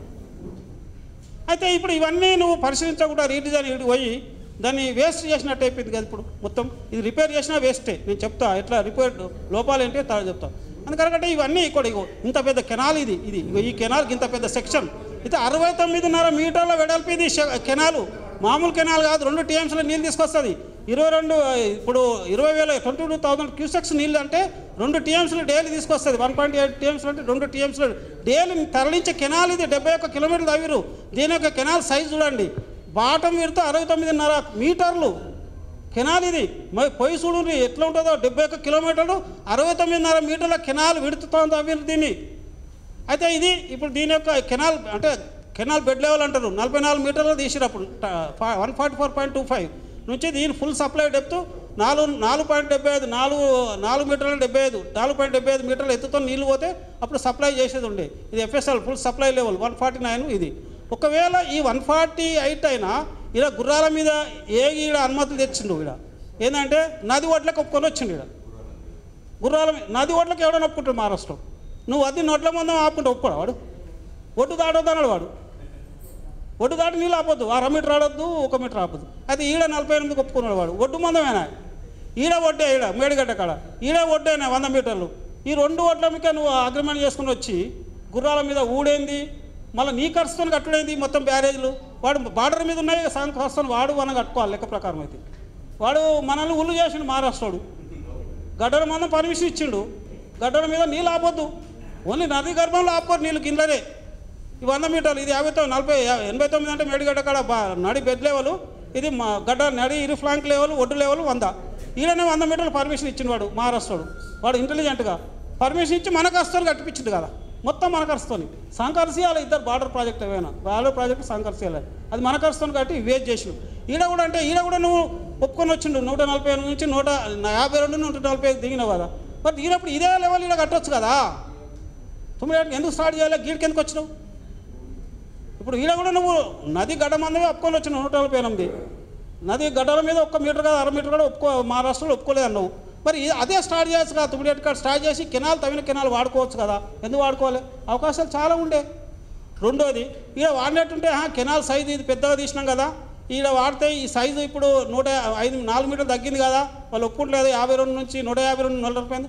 దీనికి అనేక ఆల్టర్నేటివ్స్ ఉన్నాయి. నేను తర్వాత స్లైడ్స్లో చెప్తా. ఆల్టర్నేటివ్స్ లేదంటే ఇక్కడ ఒప్పుకోలేనుకో, ఇక్కడ 4 పంపులు పెట్టు, 2 పంపులు పెట్టి ఈ నీళ్ళు ఇలా ఎత్తిపోయి ఇక్కడ నదిలోకి వెళ్ళి వాడు 152 ఒప్పుకోలేదు అనుకుందాం ఎత్తుకు, నది గడ్డల మీద 4 మీటర్లు ఆపడానికి ఒప్పుకోలేదు. సరే ఒప్పుకోకపోతే ఈయనే కట్టవచ్చు కదా, 8 మీటర్లు ఆపవచ్చు కదా నీళ్ళు నది గర్భంలో, 8 మీటర్లు ఆపి ఒక పెద్ద పంప్ హౌస్ పెట్టవచ్చు కదా. ఇక్కడ పంప్ హౌస్ వచ్చి తమిళ కెనాల్ పోయి రాలేదా? సింపుల్ కదా ఇది, ఎవడని చెప్తాడు? కిందకి ఎందుకు వచ్చినావు, కిందకి ఎందుకు పోయినావు? వాడు 148 నది గర్భం ముందే నీళ్ళు ఆపుకొని పర్మిషన్ ఇచ్చింది కదా. ఈ నది గర్భంలో నీళ్ళు ఆనకట్ట కట్టి దీనిమందం కట్టి ఈయన పంప్ హౌస్ పెట్టవచ్చు కదా. పంప్ హౌస్ పెట్టి ఒక 10 మీటర్ ఎత్తుతో ఈ కెనాల్లో నింపొచ్చు కదా, పారియొచ్చు కదా. అది రాలేదు ఆలోచన నీకు రీడిజైన్లో, నీకు ఇంజనీరింగ్ ఆలోచన రాలేదా? ఎందుకు పోయినా కీడికి, ఎందుకు పోయినావు? ఓ పంప్ హౌస్ పెట్టి వీడికి పోయా రాకపోయినా ఇంకా దీని కెనాల్ డౌన్ కూడా చేసుకోవచ్చు అవసరం, ఇంకా కొంచెం డౌన్ చేసుకుంటే 2 మీటర్లు డౌన్ చేసుకుంటే లిఫ్ట్ పెరుగుతుంది. ఇక్కడ లిఫ్ట్ పెరుగుతుంది, ఏమైతే డౌన్ చేసుకుని మన లెవెల్లో కెనాల్ డౌన్ ఉంటాయి, డౌన్ సిబిఆర్ డౌన్ చేయని ఉంటాయి. అంటే కెనాల్ బెడ్ లెవెల్ ఇది డౌన్ చేస్తే కూడా మళ్ళీ ఐజిట్ నీళ్ళు పోతుండే. డౌన్ అన్న చేయనటి లేకుంటే పంప్ హౌస్ పెట్టి ఆ పంప్ హౌస్కి వెళ్ళి ఈయనే ఈ 148 బ్యారేజ్ కట్టి ఈ నీళ్ళు కెనాల్లో వస్తే ఐజిట్ సింపుల్ గ్రావిటీలో వస్తుంది, ఎల్లంపల్లి వస్తుంది, కసి తగ్గుతుంది కదా. తప్పు కదా? ఇక ఆ రోజు నీకు ఆలోచన లేదా? నాకు ఇప్పుడు మొన్న ప్రజెంటేషన్ ఇచ్చిన ఆయనకు చెప్పాలి కదా ఈ వాస్తవాలు, అని చెప్పలే. కాబట్టి ఇవన్నీ ఇప్పుడు ఏంటంటే ఈయన రీడిజైన్ యొక్క ఈ పిక్చర్ ద్వారా అర్థమవుతుంది. ఇటు పోతే ఏంటంటే నీళ్ళు దొరకలేవు అన్నాడు. ఇక్కడ నీళ్ళు దొరకలేదు, 160 టీఎంసీ లేవు, ఇక్కడ వాళ్ళు ఒప్పుకుంటలేదేమో ఇప్పటిదాకా చెప్పింది. మహారాష్ట్రలో ఒప్పుకోలేదని ఒప్పుకున్నారు వాళ్ళు వాస్తవాన్ని చూస్తే. కానీ ఈయన క్రియేట్ చేసిండు ఒప్పుకోలేదని. ఆడికి పోయి ఏదో ఈడికి అగ్రిమెంట్ చేసుకుని వచ్చిండు, 148 100 మీటర్ ఒడ్ల మందం అగ్రిమెంట్ చేసుకుని వచ్చిండు, అది తప్పే. సరే నీళ్ళు లేవనేది ఒక సాగు చెప్తారు, రెండో సాగు పాయింట్ నేను చెప్పిన పాయింట్ నెంబర్ 2 నీళ్ళు లేవనేది తప్పు. ఇక్కడ తుమ్మిడట్టు కాడ నీళ్ళు సఫిషియెంట్ నీళ్ళు ఉన్నాయి. వాళ్ళు ఏం చేశారంటే మొదలు పర్మిషన్ ఇచ్చారు వాళ్ళు, మనకు 2008లో పర్మిషన్ ఇచ్చారు 160 టీమ్స్ వాడుకోవచ్చు కేంద్ర ప్రభుత్వం. తర్వాత వాళ్ళకి మరి ఈయన ఏం మేనేజ్ చేసిండో ఏం జరిగిందో ఏమో కానీ వాళ్ళు ఒక రివ్యూ ఒక పునఃసమీక్షించని మళ్ళీ ఒకటి ఇచ్చారు వాళ్ళు సెంట్రల్ సిడబ్ల్యూసీ వాళ్ళు.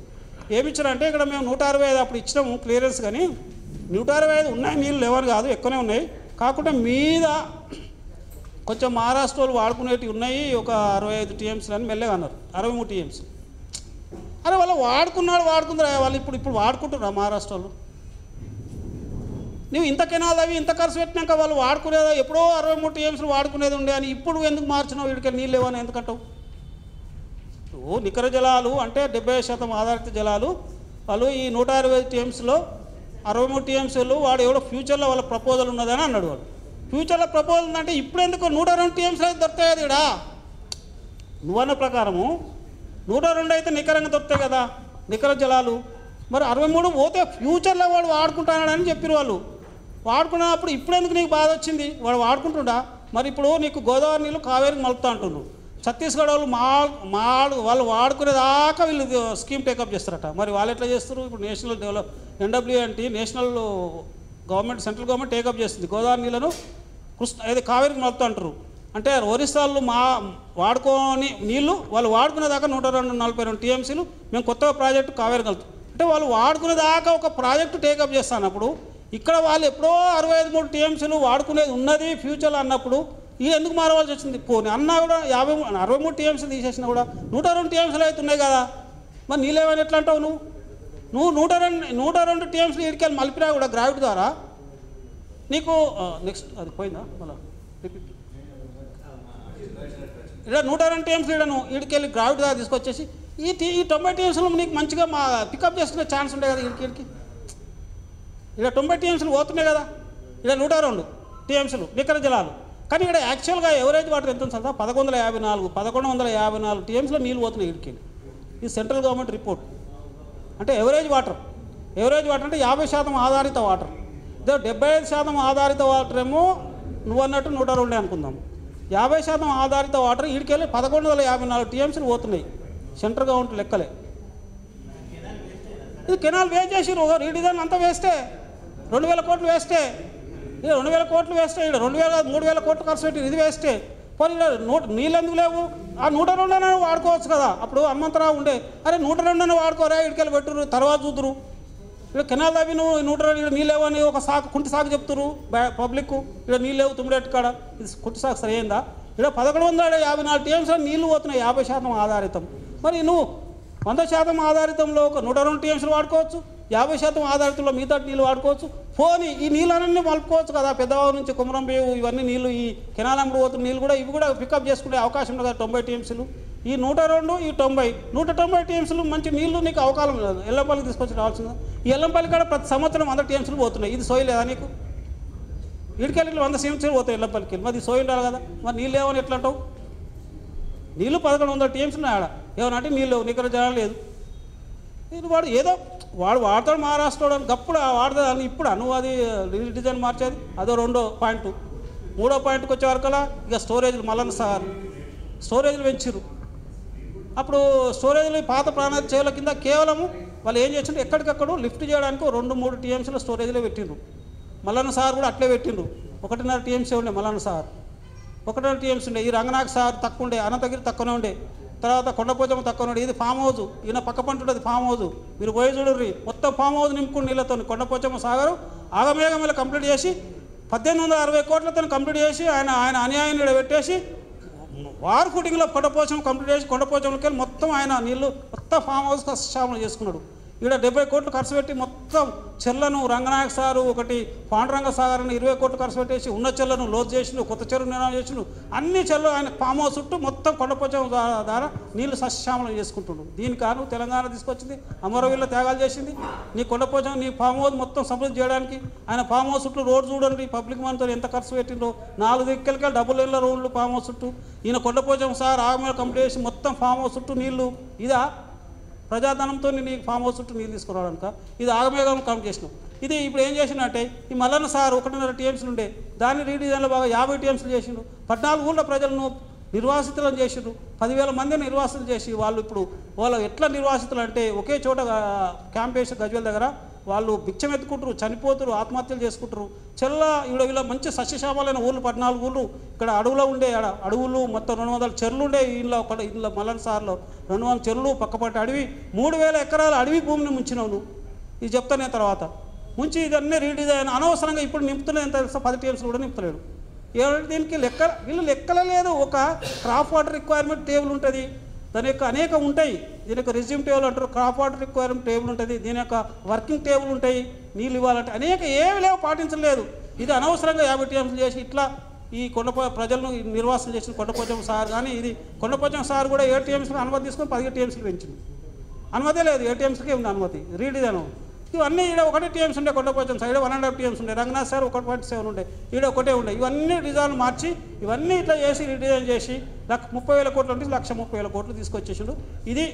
ఇప్పుడు ఇది స్కెచ్ మ్యాప్. ఇదంతా ఇది స్థూలంగా రీడిజైన్. ఎంత దుగ్గులకు రీడిజైనో అర్థం చేసుకోండి. ఎంత టుగ్గులకు రీడిజైనో అర్థం చేసుకోండి. నెక్స్ట్ ఇది యాక్చువల్ మ్యాప్. ఏది అది ఇప్పుడు తుమ్మిడేట్ కానీ ఇప్పుడు తెచ్చుకోవాలి నీళ్ళు మళ్ళా బ్యాక్.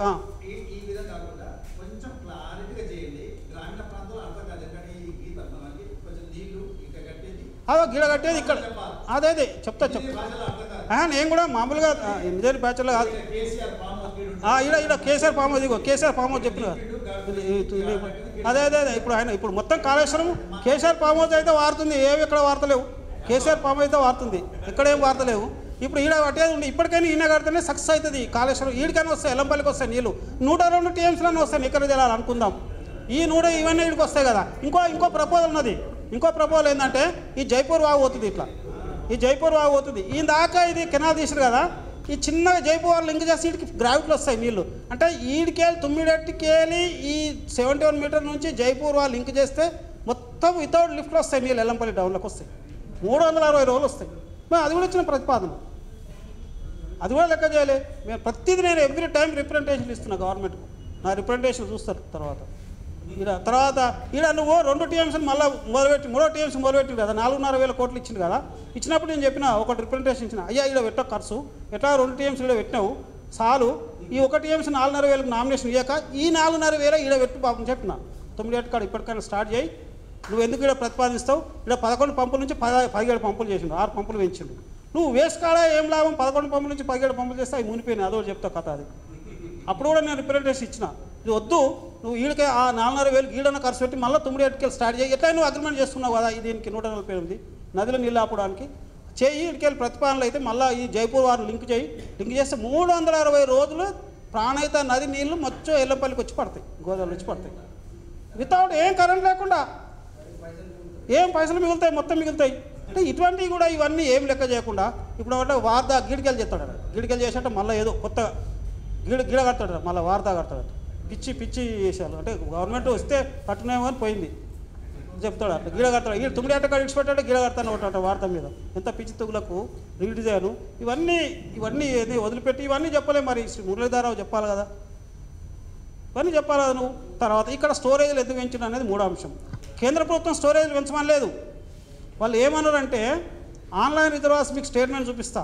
ఆన్లైన్లో ఈ కాళేశ్వరం మొత్తం కెనాల్ వెంబడి వీటి మీద ఉన్న రిజర్వాయర్లు 56 టీఎంసీలే ఉన్నాయి. తర్వాత కొంచెం పక్కపంటి ఉన్నాయి 222 టీఎంసీలే ఉన్నాయి. వాళ్ళు ఏమన్నంటే మీరు ఆన్లైన్ రిజర్వాయర్స్ పొజిషన్ ఏంది, మీరు వాటి యొక్క వర్షాకాలం నిండుతున్నాయా, వాటి యొక్క పరిశీలించి మీరు అవసరమైతే స్టోరేజ్ పెట్టుకోమన్నాడు. ఇంకొక ఉదాహరణ ఏమనంటే మొత్తం ఫుల్ వర్షాలు పడ్డాయనుకో, పడినప్పుడు మీ అన్ని రిజర్వాయర్లు నింపినప్పుడు ఈ కాళేశ్వరం నుంచి నీళ్లు ఎక్కడ పెడతారు అన్నారు. ఆ అన్ని వర్షాలు ఎప్పుడు పడతాయి చెప్పు మనకు, నీకు అవసరమే ఉంది స్టోరేజ్ పెంచవలసిన అవసరమే ఉంది. వాళ్ళు ఏం సజెషన్ చేయలేదు కంపల్సరీ మీ స్టోరేజ్ పెంచమని. మీ ఆన్లైన్ రిజర్వాయర్ మీ ఉన్న ఎగ్జిస్టింగ్ రిజర్వాయర్ల పరిస్థితిని ఏ విధంగా ఉన్నాయి, అవి ఎన్ని సంవత్సరాలు నిండుతున్నాయి, షార్టేజ్ ఉందా, షార్టేజ్ ఉంటే కట్టకమన్నారు, కొత్త రిజర్వాయర్లు పెంచుకోకమన్నారు. అప్పుడు వాళ్ళు కరెక్టే పెట్టిర్రు, రిజర్వాయర్లు ఏం పెంచలేదు, 1.5-2 టీఎంసీలో పెట్టిర్రు. అంటే షిఫ్టింగ్ అంటే ఎక్కడ అవసరమో కాడికి. ఇంకోటి లిఫ్ట్ ఇరిగేషన్ స్కీమ్ కింద రిజర్వాయర్లు పెట్టకూడదు. ఎందుకు పెట్టకూడదు అంటే ఇప్పుడు నదిలో లిఫ్ట్ చేసినప్పుడు నదిలో దొరికే నీళ్ళు 4 నెలలు లిఫ్ట్ ద్వారా నదిలో 4 నెలలు లిఫ్ట్ చేస్తాం. ఈ రిజర్వాయర్లు లిఫ్ట్ చేసి మొదటి పంటకు నీళ్ళు 4 నెలలే ఖరీఫ్ పంట. ఎట్లా లిఫ్ట్ చేస్తే అట్లా పంటలకు ఇవ్వాలి, దాని యొక్క కాన్సెప్ట్ అది. లిఫ్ట్ ఇరిగేషన్ కాన్సెప్ట్ అది. నదిలో 4 నెలలు నీళ్ళు దొరుకుతాయి కదా, 3 నెలలు 4 నెలలు దొరుకుతాయి నదిలో వర్షాకాలం. అదే పీరియడ్లో ఖరీఫ్ పంట ఉంటుంది. ఖరీఫ్ పీరియడ్ కూడా 4 నెలలే ఉంటుంది కదా మొదటి పంట పీరియడ్. మొదటి పంటకి ఇస్తావా ఈ స్టోరేజ్ నింపుతావా నీళ్ళు, నువ్వు స్టోరేజ్ నింపుకుంటే కూర్చుంటావా మొదటి పంటకి ఇస్తావా. మొదటి పంటకు నువ్వు 18 లక్షలు నువ్వే అనుకున్నావు ప్రతిపేతం, ఆ వచ్చిన నీళ్ళు 18 లక్షలకి ఇవ్వాలి ఏంటంటే ఆ ఫీల్డ్ ఇచ్చేసి నువ్వు స్టోరేజ్ నింపుకుంటే కూర్చుంటావా. ఎందుకు అవసరమైన స్టోరేజ్లు. అందుకే లిఫ్ట్ ఇరిగేషన్ మీద స్టోరేజ్లు పెట్టకూడదు. ఎందుకు పెట్టకూడదు అంటే నదిలో దొరికే నీళ్ళ టైంలో ఇక్కడ పంట కాలం అప్పుడే ఉంటుంది. మొదటి దొరికిన నీళ్ళు ఎట్లా లిఫ్ట్ చేస్తావు అట్లా పొలాలకు ఇవ్వాలి, అది కాన్సెప్ట్. నువ్వు పొలాలకి ఉండే స్టోరేజ్ ఎట్లా చేస్తావు, 2 ఎట్లా చేస్తావు, స్టోరేజ్ ఎట్లా చేస్తావు, నీళ్ళు పొలాలకు ఎట్లా ఇస్తావు ఒకటే టైంలో. కాబట్టి నీకు జవహర్ లిఫ్ట్ స్కీము హర్యానా పంజాబ్ దగ్గర ఉండి ఒక్క స్టోరేజ్ లేదు, మినిమం స్టోరేజ్ ఉన్నాయి. లిఫ్ట్ స్కీమ్ల కింద మినిమం స్టోరేజ్ అవసరం. ఆ కాన్సెప్ట్ లేదు అవిలకు. మరి రీడిజైన్ చెప్పిన మొన్న ఇంజనీర్లకు ఉండాలి కదా. అనవసరంగా ఈ 14 ఊళ్ళను ముంచిండు మల్లన్న సార్తో పాటు ఇవన్నీ ఊళ్ళు. వాళ్ళ జీవన విధానం మొత్తం జీవించే హక్కును పోలగొట్టిండ్రు.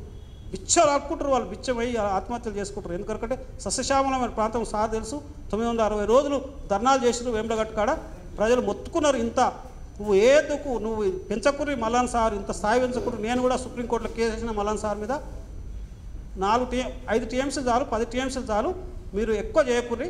10 ఊళ్ళు సేఫ్ అవుతాయి, 14 ఊళ్ళ బదులు 4 ఊళ్ళ మీద నీలాపండి, 10 ఊళ్ళని మార్చండి, 10 టీఎంసీ చాలని నేను రిప్రజెంటేటివ్ సుప్రీంకోర్టులో ఇస్తే సుప్రీంకోర్టు హైకోర్టు పోయింది. హైకోర్టుకు పోతే హైకోర్టులో మళ్ళీ వేసేస్తే హైకోర్టు ఒక డైరెక్షన్ ఇచ్చింది, ఆర్డర్ ఇచ్చింది. ఈయన ఇంజనీర్ కాబట్టి ఈయన ప్రతిపాదన మీరు అంగీకరించమని ఇస్తే నేను 350 పేజీలు పెట్టి మల్లన్న సార్ నేను చెప్తా ఇచ్చిన ప్రతిపాదనలు తగ్గించమని. ఆయన లెక్క చేయలేదు. వాళ్ళు 960 రోజులు ధర్నాలు చేసారు. వాళ్ళు పాపం ఏం చేయమంటారు వీళ్ళ ప్రజలు. అక్కడ దౌర్జన్యంగా పోలీసులను పెట్టి కొట్టించాడు వాళ్ళ ధర్నాలు. మల్లన్న సార్ కెపాసిటీ పెంచలేదు. ఇప్పటికి 10 టీఎంసీ కూడా ఆపుతలేడు, మించి ఆపుతలేడు. అవసరమా నీకు పెంచడం? మళ్ళీ ఇది సేఫ్ ప్లేస్లో కూడా లేదు. ఇవన్నీ చాలా ఉన్నాయి. ఇవన్నీ రీడిజైన్ పోదు, ఇవన్నీ చెప్పాలి కదా మరి మన పవర్ పాయింట్ ప్రెజెంటేషన్లో. ఏం చెప్పలే కదా. నెక్స్ట్ ఇది స్థూలంగా ఈ మ్యాప్ మొత్తం కొద్దిగా నెక్స్ట్ ఇది చెప్పిన ఇది రిపోర్ట్ చెప్పిన కదా, ఎక్స్పర్ట్ కమిటీ రిపోర్ట్. అబద్ధం ఉంటుంది, నేను బక్వా చెప్తలేను. ఇది ఎక్స్పర్ట్ కమిటీ రిపోర్ట్. ఇక 4 సంతకాలు పెట్టి నేను శ్యాంప్రసాద్ రెడ్డి పెట్టలేదు. ఇలా ఈయన మహాశివుడిగా ప్రభుత్వానికి శ్యాంప్రసాద్ రెడ్డి అంటే అందరికీ తెలిసే. మిగతా 4 పెట్టారు అనంతరం సంతకం పెట్టలేదు. ఎక్స్పర్ట్ కమిటీ రిపోర్ట్ నెక్స్ట్ చెప్పిన దీనికి ఏది షిఫ్ట్ చేయొద్దని మేడిగడ్డ నుంచి అన్నవరం షిఫ్ట్ చేయొద్దని వాళ్ళు కమిటీ రిపోర్ట్ ఇచ్చారు. 20 పేజీల రిపోర్ట్ ఉంది, ఖాతాలు చేయలేను. మేడిగడ్డ నుంచి తుమ్మిడిగడ్డ షిఫ్ట్ చేయకమని చెప్పారు. నెక్స్ట్ ఎందుకంటే ప్రూఫ్ కూడా చెప్తున్నాను నేను. ఇప్పుడు ఇది కూడా అంతే. ఏది ఇప్పుడు నీళ్ళు లేవు అనే దానిలో ఆల్టర్నేటివ్స్ ఫర్ 148 నీకు చెప్పిన కదా. ఏదో 148కి ఎంత ఆల్టర్నేటివ్స్ ఉన్నాయి తొమ్మిది చెప్పిన అన్ని అంశాలు చెప్పిన ఓవరాల్గా. అవే నేను రైట్లో పెట్టిన. To provide extra pump house 2 TMC extra pump house పెట్టి అక్కడ 9 కాడ పెట్టి for lifting 2 TMC from river at ఈ లెవెల్ అనే 148 కన్నా పంప్ హౌస్ పెట్టాడా. పంప్ హౌస్ పెట్టి నువ్వు కెనాల్ పోయినట్టు తవ్వేదాన్ని ఓడతాడు. To take up the proposals to downstream లేదా రెడ్యూస్ చేయి, కెనాల్ పెట్టలేము రెడ్యూస్ చేయి, అట్లా కూడా చేయొచ్చు. రెండో ప్రపోజల్. మొదటి ప్రపోజల్ పంప్ హౌస్ పెట్టాడు. పంప్ హౌస్ పెట్టి 6 మీటర్ ఎత్తిపోస్తే అయిపోతుందిగా. ఈ 3 పంపు కిందికి పోయే బదులు అది కూడా చెప్పిన. తర్వాత ప్రొవైడ్ కంఫర్టబుల్ ల్యాండ్ ఎక్విజిషన్ వాళ్ళకి మహారాష్ట్రలోకి ఇచ్చినట్టు వాళ్ళు ఒప్పుకుందరు 152కు. నువ్వు సరిగా వాళ్ళ ల్యాండ్ ఎక్విజిషన్ ఇవ్వాలని నువ్వే మార్చుకున్నావు. మేము వాళ్ళ ప్రపోజల్ తీసుకొచ్చారు కానీ నువ్వు డౌన్ పోయావు నీ అంతలో కాంట్రాక్టుల కొరకు పెరగ 30,000 కోట్లు పని పెరగాలని. తర్వాత ఆల్రెడీ 9 కాడ 2,000 కోట్లు ఖర్చు పెట్టేసినావు. కాబట్టి ఇదంతా వేస్ట్ కదా రీడిజైన్ అని ఆల్రెడీ నేను చెప్పిన దానికి రైటింగ్లో. ఓకే నెక్స్ట్ ఇది ఇక డాక్టర్ బిఆర్ అంబేద్కర్ వాళ్ళు సూచించింది ఇది స్లైడ్ ఏంటంటే ఇది 148 కాడ 288 ముంపు వస్తుంది. ఇక్కడ 152 కాడ 3,776 ఎకరాలు ముంపు వస్తుంది చెప్తుంది. ఇవన్నీ కాంపెన్సేషన్ వడొద్దంటుంది దానికి ఇస్తే వాళ్ళు ఒప్పుకుంది కదా 152కు ఒప్పుకుంటామన్నారు. నువ్వు 3,000కి అయితే 3,700 5,000 కాంపెన్సేషన్ ఇస్తే ఒప్పుకుంది కదా. ఒప్పుకోకుండా అనవసరం కిందికి పోయినావు. నెక్స్ట్ కింది పోయి కూడా వాడు ఒప్పుకొని ఆడ భూమిరేట్ కాడ స్టార్ట్ చేయాలి కదా. మరి నువ్వు 2 కాడ అగ్రిమెంట్ చేసుకొని వచ్చినావు. మరి 9 కాడ స్టార్ట్ చేసిన కిందికి ఎవడు పోమన్నా నేను. నెక్స్ట్ ఇది ఇక అదే ఇప్పుడు ఇదే ఇది ఇప్పుడు నేను చెప్పినట్టు ఇట్లా ఉంటుంది. నాది ఒరిజినల్గా ఇట్లా ఉంటుంది.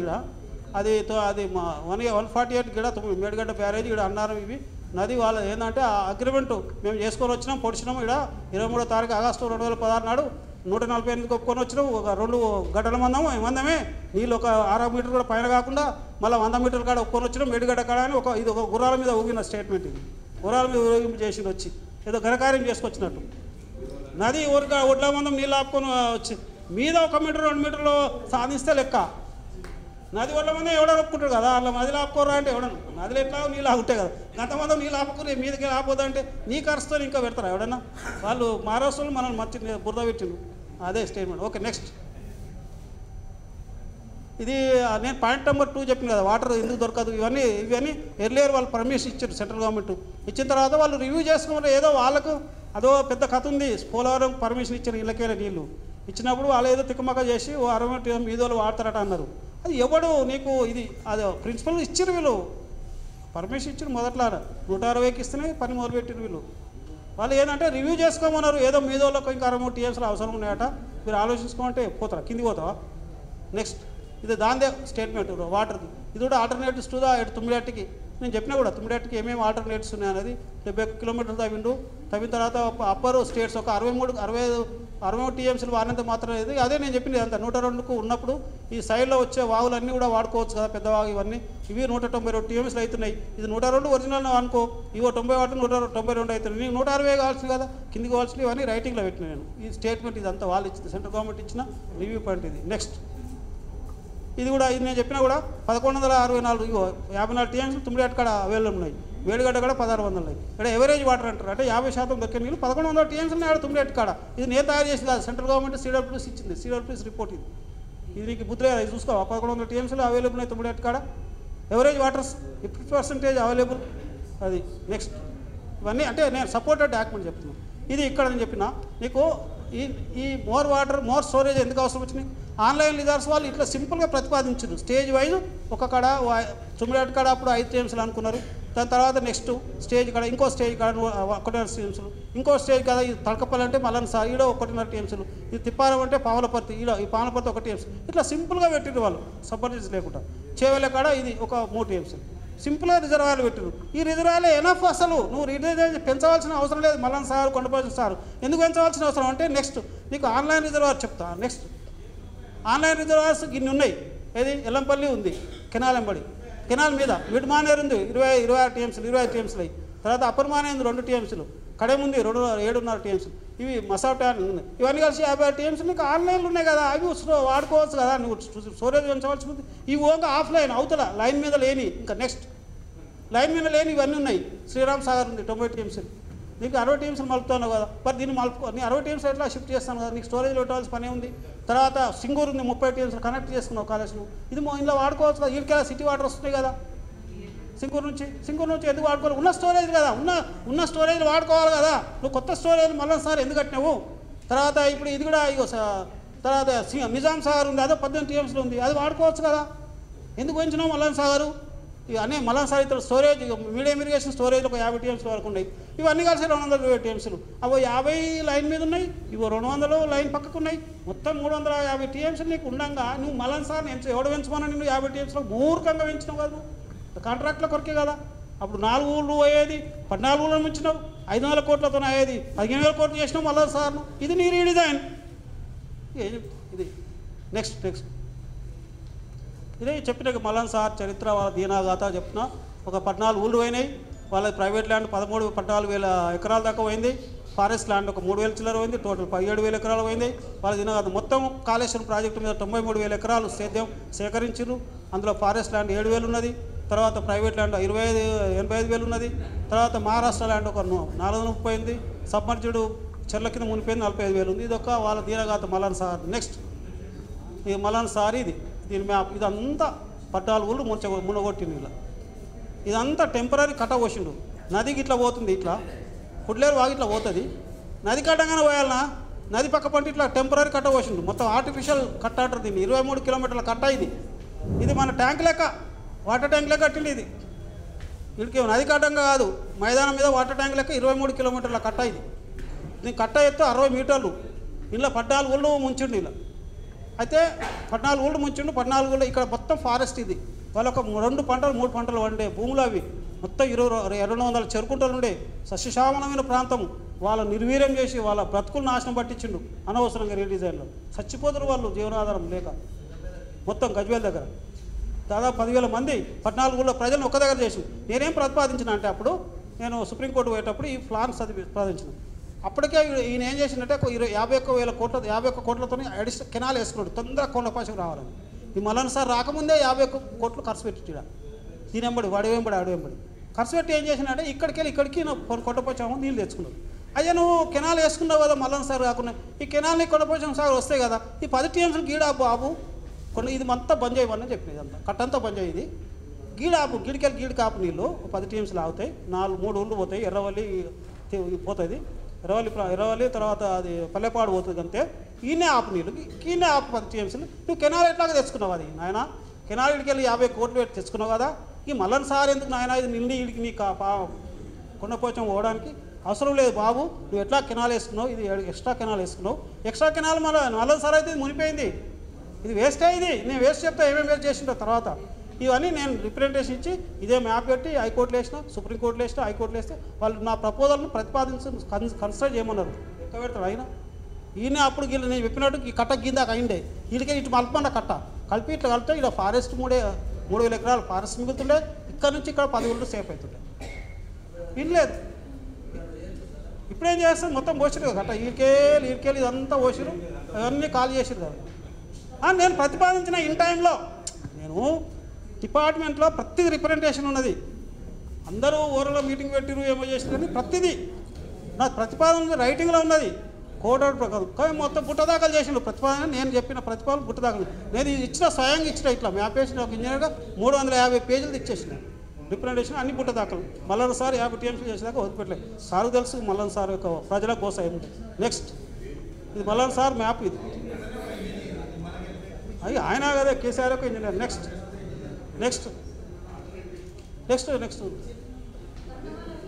ఇది కూడా చెప్తా అంటే గతంలో కూడా చెప్తున్నది.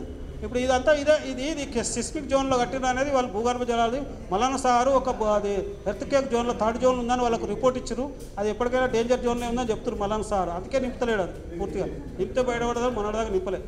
నెక్స్ట్ నింపడానికి 10 టీఎం నింపడానికి ఎవడు పెట్టుకున్నాడు? 50 టీఎంస్ ఎవడు పెట్టుకున్నాడు? నెక్స్ట్ ఇది వాళ్ళ గోస. మల్లన్ సార్ ప్రజల గోస చూడు, వాళ్ళ ఏడుపు చూడు. ఇలా కలెక్టర్ను కాలు పట్టుకుంటుంది ఆమె కాళ్ళ మీద పడదు. ఇవాళ వాళ్ళ స్ట్రైక్ చూడు, ఇక్కడ స్ట్రైకు వాళ్ళ పోలీసుల యాక్షన్ చూడు. ఇలా ధర్నాలు 9 ధర్నాలు చేసిరు వేములగట్లో. ఇవాళ గోసలు సస్యశ్యామలమైన భూములు వాళ్ళకి అనవసరంగా 50 టీఎంసీలు చేసి నీ రీడిజైన్ చేసి 14 ఊళ్ళో ప్రజలను నాశనం పట్టించినావు కదా. వాళ్ళ జీవన విధానం కొల్లగొట్టినావు కదా. వాళ్ళు అప్పుడు ఏమని సాదృశ్యాలు నేను చెప్తున్నా. ఇవన్నీ జరిగినాయి ప్రూఫ్. ఇవన్నీ ఎంత గోసాగు ఎట్లా ఏడుస్తారు. ఇక్కడ కలెక్టర్ వీడు రొనాల్డ్ రోస్ ఉండే, ఆ రోజును కాలు పట్టుకుంటారు. ఇక్కడ రొనాల్డ్ రోస్ ఇప్పుడు కమిషనర్ కదా, అప్పుడు కలెక్టర్ ఉండే ఐఏఎస్ ఆఫీసర్. కాలు పట్టుకుంటాడు, ఆమె కాలు పట్టుకుంటుంది ఆమె కలెక్టర్. ఇక్కడ ధర్నాలు పోలీసులతో మొత్తం లాఠీ చార్జ్ చేస్తారు. ఇక్కడ ధర్నాలు వాళ్ళు వేములగట్లో. ఇవన్నీ ప్రూఫ్స్ అప్పుడు మల్లన్ సార్లు జరిగిన వాళ్ళ గోస. నెక్స్ట్ ఇది న్యూ ఆయకట్టు. ఈడ ఒక జగ్లరీ బాగుంది మీకు. కాళేశ్వరం కింద 18,25,000 ఎకరాలు అసలే కాదు. నీకు లెక్క ప్రకారము లిఫ్ట్ చేసిన నీళ్లు ఎంత పారేది ఎంతనే ఉంటుంది. నువ్వు ఒక 10 టీఎంసీ లిఫ్ట్ చేస్తావు అనుకో 1,00,000 ఎకరాలు వస్తుంది. అంతకంటే ఎక్కువ రాదు.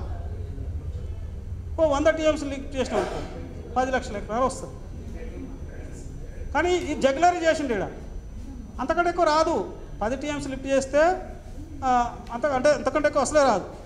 కాకుండా జగ్లరీ ఎంత జగ్లరీ అంటే ఒక్క టీఎంసీకి 25,000 ఎకరాలు ఇస్తాడట. ఈ మాషే ఎంత జగ్లరీ చెప్పు. ఒక్క టీఎంసీకి వరి 6,000 వస్తుంది. వరి కానీ ఒక టీఎంసీకి 6,000 ఎకరాలు వరి వస్తుంది. అందరు తెలిసిన విషయం. పారకం ఒక టీఎంసీకి వరి అయితే 6,000 వస్తుంది. మెట్ట పంటలు అయితే 10,000 వస్తుంది. 15 మ్యాక్సిమం వస్తాయి మెట్ట పంటలు అయితే ఒక టీఎంసీకి. పారకం ఒక టీఎంసీ అంటే మీకు తెలుసు, ఈ హుసేన్ సాగర్ 30 టీఎంసీ, మన ట్యాంక్ బండ్ 30 టీఎంసీ. అది అన్ని టీఎంసీ అంటే 2,832 కోట్ల లీటర్ల నీళ్ళు 2,832 కోట్ల లీటర్లు ఒక టీఎంసీ అంటే మామూలు నీళ్ళు కాదు. ఒక టీఎంసీ అంటే అంత పెద్దది. మన ట్యాంక్ బండ్ 30 టీఎంసీ ఇప్పుడు హైదరాబాద్ హుసేన్ సాగర్ ట్యాంక్ బండ్. కాబట్టి ఒక టీఎంసీ లోపలనే అది 30 టీఎంసీ. అది టీఎంసీ అంటే అంత నీళ్ళు. 50 టీఎంసీలో మళ్ళా సార్ ప్రజలు ముంచి ఇప్పుడు నువ్వే రీడిజైన్లో ఏం చెప్పకపోతే అది ఇదేంటంటే ఈయన జగ్లరీ. ఖరీఫ్లో ఒక టీఎంసీకి 25,000 ఎకరాలు ఇస్తాడట. ఇది జగ్లరీ. ఆ జగ్లరీతోనే 18,25,000 అని చూపిస్తుంది. ఇదో స్టేట్మెంట్, జగ్లరీ స్టేట్మెంట్. ఇది రబీలో ఏమో 8,000 ఎకరాలు ఇస్తాడు ఒక టీఎంసీకి. ఇది జగ్లరీ. చాలా తప్పు. అందుకే వాళ్ళ స్టేట్మెంట్ నేను చూపించిన. నెక్స్ట్ ఇది కూడా అంతే. నేను చెప్పిన కదా, అదే మొత్తం లెక్కలతో చూపించినాను. ఇది ఓవరాల్ ప్రాజెక్ట్ మీద ఒక టీఎంసీకి 18,000 ఎకరాలు ఇస్తారు. అది తప్పే. ఇదంతా ఒక జగ్లరీ స్టేట్మెంట్. వాళ్ళ ఆయకట్టు కూడా రాదు. అది 18 లక్షలు ఎప్పుడూ వారదు. ఆయన నువ్వు లిఫ్ట్ చేసిన దాన్ని బట్టి ఉంటుంది కదా. 100 టీఎంసీ లిఫ్ట్ చేస్తే 10 లక్షలు వస్తుంది. Simple thing. నువ్వు 100 టీఎంసీ లిఫ్ట్ చేస్తే 10 లక్షలు వస్తుంది. 10 టీఎంసీలకు 1,00,000 ఎకరాలు, అంతకంటే ఎక్కువ రాదు. నువ్వు జగ్లరీ చేసి మొత్తం ఆయకట్టు అది 18,25,000 అంటే ఎప్పుడు నువ్వు సాధించలేవు. నెక్స్ట్ ఇది స్టెబిలైజేషన్. ఇదో తంతు. స్టెబిలైజేషన్ కింద ఒరిజినల్ ఆయకట్టు 18,25,000 ఇస్తామంటారు చెప్తారు ప్రజలకు. మళ్ళీ స్టెబిలైజేషన్ 18,80,000 ఇచ్చిన అంటారు. ఉల్లూరు చేసిన ప్రజలను. అదో 18 లక్షలు, ఇదో 15 లక్షలు, 36 లక్షలు కాళేశ్వరం మీద వారితే వచ్చే నీళ్ళు సస్యశామలు చేసిన ప్రజలకు ప్రచారం చేశారు. మీకు తెలుసు ఏది స్టెబిలైజేషన్ మీద. అసలు స్టెబిలైజేషన్ మీద భాగవతం ఏం తెలుసా? ఇగో స్టెబిలైజేషన్ అంటే ఏదన్నా ఉన్న ప్రాజెక్టులకు నీళ్ళు అందుబాటులో లేకపోతే కొంచెం చేయూతను అందించడం స్టెబిలైజేషన్ అంటారు. ఉన్న ప్రాజెక్టులలో షార్టేజ్ ఉందనుకో, నీళ్ళు షార్టేజ్ ఉంటే దాన్ని షార్టేజ్ వాటర్ని స్టెబిలైజేషన్ అంటారు. స్టెబిలైజేషన్ అంటే ఉన్న ప్రాజెక్టులు ఉంటాయి కదా, వాటికి ఏదైనా షార్టేజ్ వాటర్ ఉంటే దాన్ని నీళ్ళు కొంత తోడు అందించడాన్ని స్టెబిలైజ్ అంటారు. అయితే ఈ 4 ప్రాజెక్టులు ఉన్నాయి. 4 ప్రాజెక్టులు ఏంటంటే శ్రీరామ్ సాగర్ స్టేజ్ 1 అదొక 9 లక్షలు. తర్వాత దాని యొక్క నీటి వినియోగం 130. స్టేజ్ 2 అదొక 4,40,000. దాని నీటి వినియోగం 22 లక్షలు. తర్వాత నిజాం సాగర్ ఉన్నాయి ప్రాజెక్టుల మీద. ఉన్న ప్రాజెక్టులు ఇది 2,34,000 నీటి వినియోగం 52 టీఎంసీలు. సింగూర్ ప్రాజెక్టు అదో 40,000 ప్రతిపాదించిన 4 టీఎంసీలు అవసరం. తర్వాత Sriram Sagar flood flow canal ఈ 2,19,000 టీఎంసీలు. ఈ 4 ప్రాజెక్టుల మీద, ఈ 5 ప్రాజెక్టుల మీద అయిపోయినట్టుంది, ఛార్జ్ అయిపోయినట్టుంది. చెల్లేసా ఛార్జ్ డిశ్చార్జ్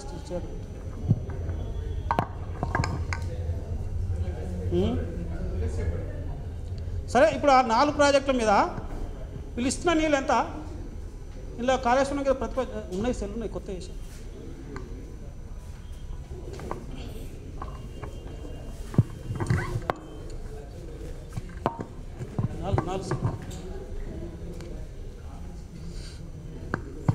ఈ 4 ప్రాజెక్టుల మీద నీళ్ళు కావాల్సింది 236 టీఎంసీలు. 4 ప్రాజెక్టుల మీద అంటే వాటికి అవసరం. వాటికి వర్షాలు పడక కొంత సాగు లోటు ఉంది. ఆ లోటుని కాళేశ్వరం నీళ్ళతో నింపుతామని 34 టీఎంసీలు పెట్టారు. 34 టీఎంసీలు పెట్టారు కాళేశ్వరం ద్వారా నింపుతామని.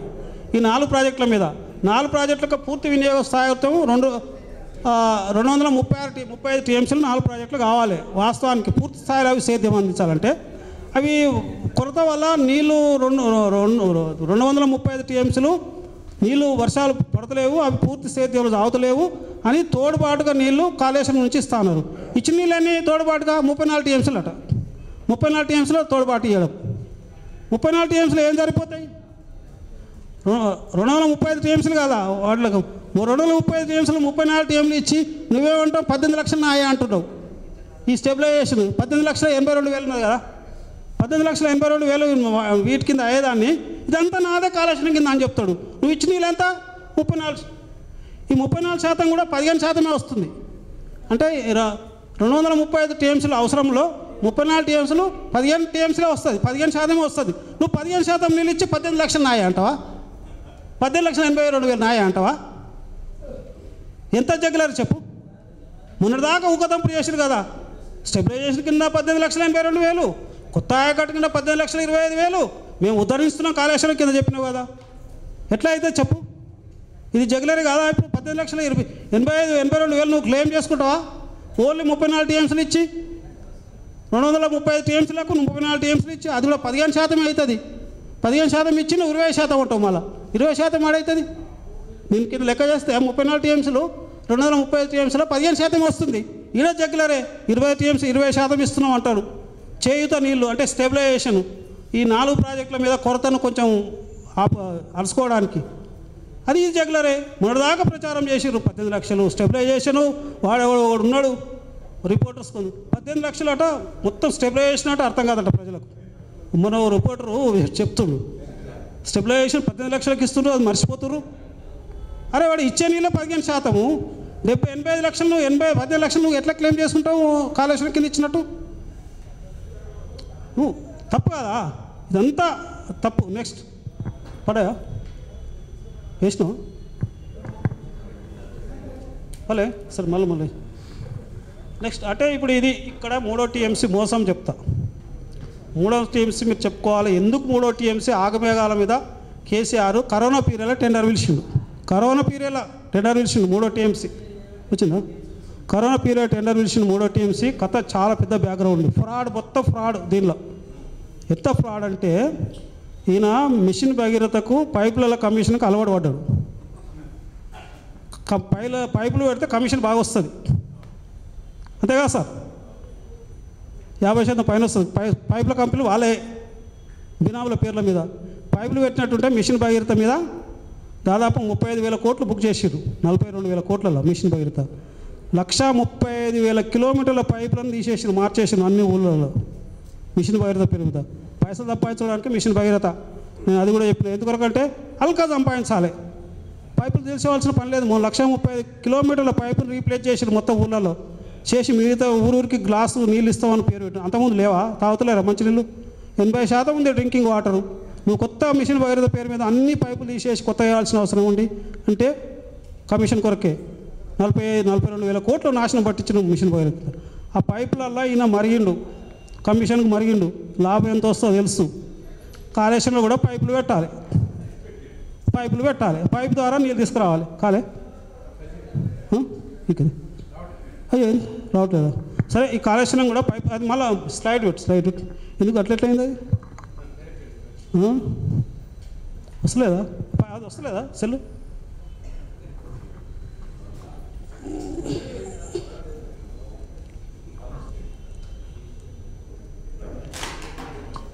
సెల్ వస్తలేదా? వచ్చిందా? ఇది అదే అరే పవర్ పాయింట్ అంటే పవర్ లేకుండా పాయింట్ అయింది. ఇది అదే ఇక్కడ రెండు తీసుకొచ్చింది.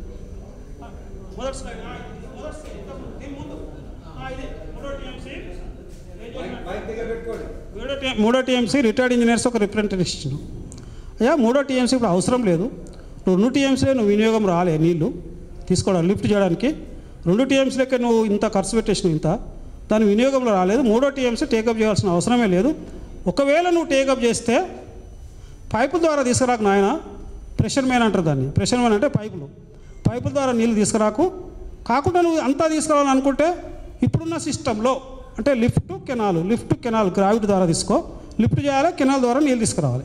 ఇప్పుడున్న సిస్టమ్ అది. 2 టీఎంసీలు పైపుల ద్వారా తీసుకోవాలని 9 మంది ఇంజనీర్లు రిప్రజెంటేషన్ ఇచ్చారు. దానివల్ల పైపుల ద్వారా తీసుకొస్తే ఎంత నష్టం అంటే ఈ 3వ TMC construction cost initial cost 7,000 కోట్లు 8,000 కోట్లు ఎక్స్ట్రా అవుతుంది. ఇనిషియల్ కాస్ట్ ఆయన 8,000 కోట్లు ఎక్కువ అవుతుంది. అంటే 21,000కు టెండర్ పెట్టిండు అప్పుడు ఆగమేఘాలు కరోనా పీరియడ్లో ఎవరు తెలియకుండా వచ్చి పైపులు పెట్టిడు. అది వాళ్ళు రిప్రజెంటేషన్ ఇచ్చారు. రిటైర్డ్ ఇంజనీర్లు వాళ్ళ మొత్తం నేను చూపిస్తా. నేను కూడా ఇచ్చిన, అది నేను తెలంగాణ ఇంజనీర్స్ ఫోరం తరఫున ఇచ్చిన. ఇంకా తర్వాత రిటైర్డ్ ఇంజనీర్స్ 9 మంది సంతకం పెట్టి ఇచ్చిన ఇంజనీర్స్, ఎక్స్పర్ట్ ఇంజనీర్స్ ఇచ్చారు. నువ్వు చేయకు అవసరం లేదు 3వ టీఎంసీ. ఒకవేళ చేసినట్టుంటే ఉన్న సిస్టంలో తీసుకురా నీళ్ళు. దానివల్ల 8,000 కోట్లు మిగులుతాయి. పైపుల ద్వారా పెట్టడం వల్ల 8,000 కోట్లు అదనంగా అవుతుంది ఖర్చుతో పాటు కన్స్ట్రక్షన్ రిపేర్స్ ఎప్పటికీ మెయింటెనెన్స్ ఎక్కువ ఉంటుంది పైపుల ద్వారా. అవి లీకేజీలు అవుతుంటాయి. పైపులు టెంపరీ, అది 20 ఏళ్ళే పనిచేస్తాయి, మళ్ళీ రీప్లేస్ చేయాల్సి వస్తాయి.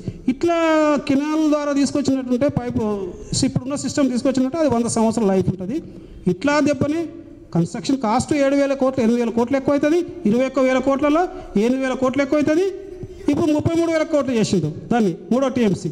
10,000 కోట్లు వేస్ట్ అయినట్టే కదా, అదనపు ఖర్చే కదా. వాళ్ళు రిప్రజెంటేషన్ ఇస్తే నేను కూడా రిప్రజెంటేషన్ ఇస్తే హైకోర్టులో కేసు వేసింది. నేను కూడా ఇచ్చిన రిప్రజెంటేషన్, నువ్వు టేకప్ చేస్తే చెయ్యు, కానీ ఈ గ్రావిటీ కెనాల్ సిస్టమ్ తీసుకురా, పైపు ద్వారా తీసుకోవద్దు అంటే ఇనలేదు. నువ్వు 20,000 కోట్లు ఖర్చు పెట్టండి ఇప్పుడు దాని మీద, 3rd టీఎంసీ మీద. అవసరం లేదు 20,000 కోట్లు అందులో కమిషన్ ఎక్స్ట్రా పని అవడానికి ప్రభుత్వానికి అదనం భారం పడ్డది, ప్రజల సొమ్ము. 33,000 కోట్లలో 10,000 కోట్లు అదనపు భారం అది. అయినా కూడా అది తర్వాత లీకేజీలు ఉంటాయి, తర్వాత అది కరెంటు ఛార్జెస్ ఎక్కువ కావాలి, అనేక ఉన్నాయి. అవన్నీ స్టేట్మెంట్లు ఉన్నాయి. ఇది స్టేట్మెంట్, అది కంపేరెడ్ స్టేట్మెంట్లే. దీనికి దానికి పోల్చుగా మేము ఇచ్చినాం గవర్నమెంట్ రిప్రజెంటేషన్. వినకపోతే నేను హైకోర్టులో వేసిన పిల్లు వేస్తే వాళ్ళు నోటీసులు ఇచ్చారు, ఈయన నోటీస్ రిప్లై చేయాలి ఏమీ. సరే అది వేరే సంగతి. అంటే ఎంట మేము ప్రతిపాదనలు ఇస్తుంది దేనికైనా. ఇనలేదు 3వ టీఎంసీ ఇది పైపుల మీద కమిషన్ దొరుకుతుందని ఆగమేఘాల మీద 21,000 కోట్లకు టెండర్ పిలిచిండు కరోనా పీరియడ్లో 2020లో. అది 33,000 కోట్లకు చేసారు. ఇప్పుడు నేను చెప్పిన కదా. అయితే ఇట్లాంటి దీనిలోనే 10,000 కోట్లు ప్రజాధనం వృధా చేసిండు. మొత్తం మోసం 3వ టీఎంసీలో. ఇలాంటి మోసాలు ఏమేమి చేసిండో ఎన్ని వేల కోట్లు వస్తే నేను చెప్తా. ఇది 3వ టీఎంసీ భాగవతం. నెక్స్ట్ ఇది వాళ్ళు ఇచ్చిన రిప్రజెంటేషను. నేను మొదలిచ్చింది నేను. 9 మంది ఇంజనీర్స్ సంతకాలు పెట్టి ఇచ్చారు, ఎక్స్పర్ట్ ఇంజనీర్లు. అలా అనంతరాములు ఇంకా వాళ్ళంతా ఉన్నారు. వద్దు నువ్వు టేకప్ చేయాల్సిన అవసరం లేదు, చేసినా కూడా పైపు ద్వారా తీసుకురాకని ఇచ్చారు. పైపు ద్వారా పెట్టకమన్నారు. నేను పైపుల మీద కమిషన్కి అలవాటు పడ్డాడు కదా, ఎవరు చెప్పాలి నాకు. నెక్స్ట్ ఇది అక్కడ ఏంటంటే కదా నేను చెప్పిన కదా, ఇది పవర్ ఛార్జెస్ మేడిగడ్డ నుండి అయితే 1,120 మెగావాట్లు అవుతుంది, తుమ్మిడేటి నుంచి అయితే 171 అవుతుంది. పవర్ ఛార్జ్ తక్కువ అవుతుంది. ఒక స్టేట్మెంట్ ఆధారాలన్నీ నేను చూపిస్తున్నా. ఇవన్నీ నేను ఇన్ఫర్మేషన్ యాక్ట్లో సేకరించిన విషయాలన్నీ. నెక్స్ట్ ఇది అప్పుడు హనుమంతరావు అని ఉండే, ఆయన ఏమన్నంటే no need for reservoirs under Kaleshwaram project for irrigation అని చెప్పిండు ఆయన. రిజర్వాయర్స్ అవసరం లేదు లిఫ్ట్ ఇరిగేషన్ స్కీమ్ మీద. మీరు అవసరమైతే ఎక్స్ట్రా పంపులు పెట్టుకోండి, నీళ్లు కంటిన్యూ నడవడానికి. 4 పంపులు అవసరం వస్తే 5వ పంపు పెట్టండి, 6 పంపులు పెట్టండి, నీళ్లు కంటిన్యూగా తోడుకోవచ్చు. ఏదైనా పంపులు రిపేర్ అయితే ఆయన ప్రపోజల్ ఇచ్చిండు. ఆ ప్రపోజల్ ఎవరు ప్రపోజల్ అయినా ఒప్పుకోలే. అప్పుడు నయనాల గోవర్ధన్ పెద్ద ఉద్యమం, చంద్రకుమార్ సార్ పోయిండు, ఆ ఉద్యమంలో ఇవంతా చేసినాము.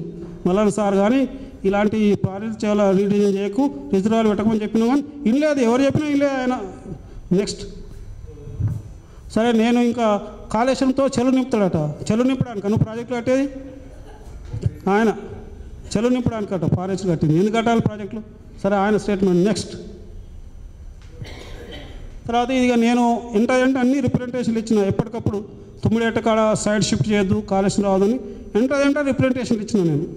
ఎంటదంటే ప్రభుత్వం దగ్గర నా రికార్డు ఉంది, రీడిజైన్ చేయొద్దు, ఈ విధంగా నష్టపోతుందని ఎంతదంటే ఇచ్చిన. నెక్స్ట్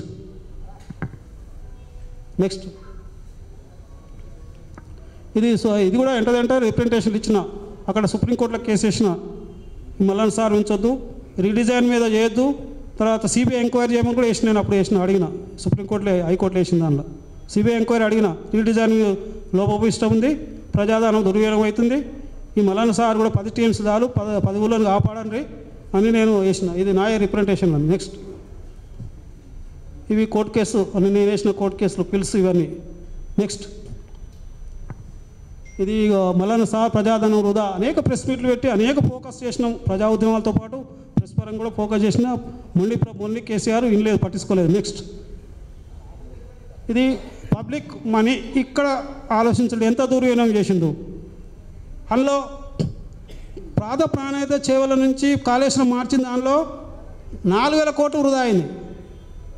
పెట్టిన ఖర్చును వాడుకోలేదు కదా. ఆడ స్టార్టింగ్లో 2,000, వేరే చోట 2,000 కోట్లు. ఆడ 4,000 కోట్లు వృధా చేసింది ఫస్ట్ది. రీడిజైన్ చేసి ఉన్న కన్వాలను వాడలేదు, ఉన్న 11,000 కోట్లు ఖర్చు పెట్టింది కదా, అందులో సగం కంటే ఎక్కువ వేస్ట్ చేసిండు. అదో 4,000 కోట్లు వేస్ట్ ఈయన వృధా చేసింది. Waste of public money in Kaleshwaram project due to redesign and other means as per hour notice. మాకు వచ్చిన నోటీస్ ప్రకారం 4,000 కోట్లు రీడిజైన్ ద్వారా పాత పని వాడుకోకపోవడం అట్లా పోయినాయి. తర్వాత ఇంకొక 4,665 కోట్లు ఇది ఇందులో జగ్గులరీ ఉంది. నాగం జనార్దన్ రెడ్డి కేసు వేసిండు, బిహెచ్ఎల్ రేటుకు కాంట్రాక్టర్ రేటుకు చాలా డిఫరెన్స్ ఉందని. ఆ డిఫరెన్స్లో 4,600 కోట్లు ఇక్కడ మోసం ఉంది, ప్రజాధనం దుర్వినియోగం ఉంది. తర్వాత ఇంకొకటి ఈయన 14 ప్యాకేజీల కాళేశ్వరం ప్రాజెక్టులో ఆయన కొండపోచం నీళ్లు రావాలని 14 ప్యాకేజీలో పైపులు పెట్టిండు. కెనాల్ పెట్టేవాళ్ళు పైపులు పెట్టిండు. 14 ప్యాకేజీ ఏమని తెలియదు. మల్లన్న సాగర్ నుంచి కొండపోచం సాగర్ మధ్యన పైపులు పెట్టిండు. మళ్ళా పైపులు పెట్టడంలో ఎందుకు పైపులు పెట్టినాడే, తొందరగా పామోదర నీళ్ళు రావాలి ఈ 14 ప్యాకేజీలో. దీని మీద కూడా అది దేవరకొండ అది బాల్కొండ మాజీ ఎమ్మెల్యే అనిల్ కూడా కేసు వేసిండు కోట్ల. దానివల్ల అదనం ఖర్చు ఎంత వస్తుంది, పైపులు వేయడం వల్ల 1,565 కోట్లు అదనం ఖర్చు వచ్చింది. వేస్ట్, ఇదొక వేస్ట్ ఖర్చు. ఇకపోతే నేను చెప్పిన నమలన్న సార్లు టెంపరీ కెనాల్ తీసినాను కదా, అదొక 51,000 కోట్లు ఖర్చు పెట్టింది. తర్వాత ఇప్పుడు ఇంతకుముందు చెప్పిన దానిలో 3rd TMC మీద adapting pressure main pipe system instead of present system అన్న కదా, ఇందులో 10,000 కోట్లు ఖర్చు అయింది వేస్ట్. టోటల్ కలిసి 84,000 కోట్లు కాలుష్యం ప్రాజెక్టులో ఇవి వృధా పనులు. ఇవి 20,000 కోట్లు వృధా పనులు. మార్గదర్శన నోటీసులో ఇంకా అంతర్గతంగా చాలా ఉంటాయి. ఆడ రీడిజైన్ మార్చి 4,000 కోట్ల పని ఆడ వేస్ట్ చేసిండు. స్టార్టింగ్లో 2,003 కోట్లు వేస్తున్నాయి, ఇంకా వేరే చోట్ల ఆడ 4,000 కోట్లు వేస్ట్ చేసిండు. ఈడ power BHEL purchase and contractor ఇచ్చిన రేటు మధ్యన చాలా కుంభకోణాలు ఉన్నాయి. ఆడ 4,500 కోట్ల 4,650 కోట్లు ఉన్నాయి. ఆ రేట్లో పర్ మెగావాట్ రేట్లలో కుంభకోణం. మెగావాట్ రేటు వీళ్ళు నిర్ణయించింది ఎంత, బిహెచ్ఎల్లకు పేమెంట్ చేసింది అందులో 4,600 కోట్లు అందులో కుంభకోణం. ఈయన ఈ 14 ప్యాకేజీలో మల్లన్న సార్ నుంచి కొండపోచం వరకు పైపుల ద్వారా తీసుకుపోవడంలో 15,000 కోట్లు 1,500 కోట్లు. ఈ అర్జెంట్ కెనాల్ చేసుకుని అదో 51,000 కోట్లు. ఈ 3 టీమ్స్లో 10 కోట్లు, టోటల్ 20,000 కోట్లు ప్రజాధనం వృధా. ఇది తెలుసా ఎవరికన్నా? మరి ఇది చెప్పాలి కదా మురళీధరరావు. రీడిజైన్లో 20,000 కోట్లు అంటే మామూలా? ప్రజాధనం 20,000 కోట్లు వృధా చేసినట్టే మామూలా ఇది? వాళ్ళకు మామూలే. ఆడ 30,000 కోట్లు, ఆడ 3 తుమ్మిడేటు మేడిగడ్డ నుంచి ఆడ 30,000 కోట్లు అవి వేస్ట్ అయినాయి. ఇప్పుడు పనికి రాకుండానే మేడిగడ్డ అన్నారు. అవి 20,000 కోట్లు 50,000 కోట్లు వేస్ట్ చేసినావు కదా నువ్వు. ఇది రీడిజైన్. మరి చెప్పాలి కదా మొన్న పవర్ పాయింట్ ప్రెజెంటేషన్లో. నెక్స్ట్ ఇది recent floods and submergence Kaleshwaram Medigadda 2022లో. ఇది మొన్న పంపులు మునిగిపోయినాయి కాడ చరిత్ర. పోయిన సంవత్సరం జూలైలో పంపులు మునిగిపోయినాయి. యాక్చువల్ చూస్తే పంపులు లో లెవెల్లో కట్టిండ్రు. ఫ్లడ్ డిజైన్ చేసిన కంటే ఫ్లడ్ ఏమాత్రం ఎక్కువ రాలేదు. వీళ్ళు బోగస్ చెప్తున్నారు. 24 లక్షల మించి ఫ్లడ్ రాలేదు. 24 లక్షల క్యూసెక్ల మించి ఫ్లడ్ రాలేదు. అది సెంట్రల్ గవర్నమెంట్ రికార్డు ఉంది. వీళ్ళు బోగస్ చెప్తుండ్రు. 28,000 ఫ్లడ్ వచ్చింది అంటుండ్రు. 28 లక్షల ఫ్లడ్ వస్తుంది. 28 లక్షల ఫ్లడ్ వచ్చిందంటే వీళ్ళు డిజైన్ చేసింది కూడా 28 లక్షలకే. మరి ఎట్లా పోతుంది? పంపులు ఎట్లా మునిగిపోతాయి? బోగస్ పబ్లిక్ బోగస్ చెప్పిండ్రు. ఆ మునిపోవడానికి పంపులు మునిపోవడానికి వీళ్ళు డిజైన్ లోపపుష్టమే. లో లెవెల్లో పంపు హౌజులు కట్టిండ్రు. అక్కడ ఇప్పుడు 1000 కోట్ల దాకా నష్టం వస్తుంది పంపులు చేయడానికి. ఇది నెక్స్ట్, ఇది సింపుల్గా చెప్తున్నా. నెక్స్ట్ ఇది ఫెయిల్యూర్ ఆఫ్ మేడిగడ్డ అన్నారం. నేను ఒక 3-4 పేజీల రాసిన. మొన్న latest issue Medigadda failure, Annaram failure. Medigadda failure మొన్న అక్టోబర్ 21 నాడు బయటపడ్డది. అన్నారం ఫెయిల్యూర్ ఏమో నవంబర్ 1 నాడు బయటపడ్డది. దాని మీద ఏంది పూర్వాపరాలు ఏంటి? ఈ 3 బ్యారేజీలు మేడిగడ్డ, అన్నారం, సుందిల ఇవి ఇసుక నీళ్ళ మీద కట్టిండ్రు. ఇసుక నీళ్ళ మీద కట్టినప్పుడు అనేక జాగ్రత్తలు తీసుకోలేదు. ఒకటే రోజుల హడావుడి పని ముగించాలని ఒకటే రోజుల డిసెంబర్ 23, 2018 నాడు ఒకటే రోజుల 17,500 క్యూబిక్ మీటర్ల కాంక్రీట్ పోసారు. ఒకటే రోజుల 17,600 క్యూబిక్ మీటర్ల కాంక్రీట్ ఒక్క రోజులో వస్తారు ఎవడన్నా? నీకు అర్జెంట్ ఏమొచ్చింది? ఇది రికార్డు. ఇది నువ్వు ఇసుక మీద కట్టినప్పుడు జాగ్రత్తలు వహించలేదు. ఇసుక కంపాక్ట్ చేయాలి, డిజైన్ పాటించాలి. మరి ఇసుక మీద కట్టినాయి. ఇప్పుడు సరాతర్ కాటన్ బ్యారేజ్ ఉంది కానీ 150 ఏళ్ళ కింద కట్టింది, మరి అది ఎట్లుంటుంది? దాని తర్వాత 75లో కంబైన్డ్ ఆంధ్రప్రదేశ్లో మళ్ళీ కొత్త బ్యారేజ్ కట్టిండ్రు రాజమండ్రి దగ్గర, మరి అది ఎట్లుంటుంది? అది ఇంకా ఎండు కదా, సముద్రం నది ఎండుకో కట్టింది కదా చివరిలో, ఇది నా మీద ఉన్నాం కదా. మరి అవి నిలుస్తున్నప్పుడు నీ 3 ఏళ్లలో ఎందుకు ఫెయిల్ అయినాయి, ఇవి ఎందుకు కుంగిపోయినాయి మేడిగడ్డ? ఈ డిజైన్ లోపం, కన్స్ట్రక్షన్ లోపం, నాణ్యత లోపము, నీ అడావుడి పని, ఇవన్నీ కారణాల వల్ల అవి కుంగిపోయినాయి. 7వ బ్లాక్ కూడా కుంగిపోయినాయి. అవి పనికిరావు. ఇవాళ 7వ బ్లాక్ రిపేర్ చేస్తే ఇంకా 8వ బ్లాక్ వస్తుంది, 8వ బ్లాక్ రికార్డ్ చేస్తే 1వ బ్లాక్లో వస్తుంది. అవి పనికే రావు. ఇప్పుడు మేడిగడ వానికి రాదు, సుందిలా వానికి, అన్నారం పనికి రాదు, సుందిలా వానికి రాదు. అవి వేస్ట్ ప్లేస్లో ఉన్నాయి. నేను చెప్పిన కదా, అవి నువ్వు రిపేర్ చేసినా కూడా ఈ పనికి రావి, ఉపయోగం లేని ప్లేస్లోనే ఉన్నాయి. అవి ఉపయోగం చేయాల్సిన పనే లేదు, రిపేర్ చేయాల్సిన పనే లేదు. దానికి బదులు 9 దగ్గర పోవాలి, ఇప్పుడు నీళ్ళు తీసుకోవాలి. ఆల్రెడీ చెప్పిన నేను. ఇది ఇక మేడిగడ్డ అంటే చాలా అంశాలు ఉన్నాయి. ఇలా చాలా డిజైన్ లోపాలు, మెయింటెనెన్స్ లోపాలు ఉన్నాయి. Every year colour water test చేయాలి. ఎందుకంటే ఏమైనా లీకేజీలు కిందకి వెళ్ళిపోతున్నాయంటే మీద కలర్, ముంగట కలర్ పోయాలి నీళ్ళలో, ఆ కలర్ బయటకు వెళ్తుంది. అలాంటి టెస్ట్ చేయాలి. ఏవి పాటించలే, మెయింటెనెన్స్ లోపాలు, డిజైన్ లోపాలు. సెంట్రల్ గవర్నమెంట్ కూడా వాళ్ళు ఏమి ఇచ్చారంటే, ఇక్కడ ఇంకోటి నెక్స్ట్ పేజ్ ఈడ ఇది సీకెంట్ ఫైల్ అంటారు, కట్ ఆఫ్ వాల్ అంటారు దీన్ని.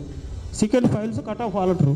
దీన్ని ఏం చేశారంటే, అడావుడి పని జరగాలని ఇది దీని కింద ఉండాలి, బేస్ కింద ఉండాలి, డ్యామ్ బేస్ కింద ఉండాలి. ఇది డ్యామ్ బేస్ అవతల నిర్మాణం చేసేది. దీన్ని ఎందుకు చేసి తెలుసా? 2 పనులు తొందరగా కావాలని. దీనికి ఇది పని కావాలి, దానికి ఇది కావాలని చేసి ఏం చేశారంటే, ఈ కట్ ఆఫ్ వాల్, ఇది నీళ్ళ లీకేజ్ ఆపేది, దీనికి పైన కలిపారు. ఇది నిర్మాణం చేసి ఈ బేస్కు ఈ కట్ ఆఫ్ వాల్, ఈ సీపేజ్ అరెస్టింగ్ వాల్, ఇది దీనికి పైన ఇందాక వచ్చినాక ఈడ కలిపారు. ఈడ కలిపలకి ఈడ డిస్మాంటిల్ అయింది. మీద డిస్మాంటిల్ అయ్యి నీళ్ళు ఏమైనా అంటే ఇళ్ళకెళ్ళి ఇట్లా వెళ్ళిపోయినాయి. అది తప్పు. అడావుడి సెకండ్ వాల్స్ మీద కట్ ఆఫ్ వాల్స్ అయినాక బేస్ వాల్స్ ఉంది, బేస్ కట్టాలి. జనరల్గా మనం పిల్లర్ మీద స్లాబ్ వస్తాం, ఎప్పుడైనా పిల్లర్ ముందు స్లాబ్ తర్వాత వస్తే ఉంటుందా? కనెక్ట్ చేస్తూ ఉంటుందా? ఉండదు కదా. అట్లా చేసి రెండు తప్పులు, చాలా లోపాలు, వీళ్ళ డిజైన్ లోపాలు, అనేక లోపాలున్నాయి. ఇది స్థూలంగా ఇది వీళ్ళ డిజైన్ తప్పు. మేడిగడ్డ అన్నారం రిపేర్ చేసినా పనికిరాని ప్లేస్లో ఉన్నాయి. తిప్పిపోత పథకంలో వానికి వస్తాయి అవి.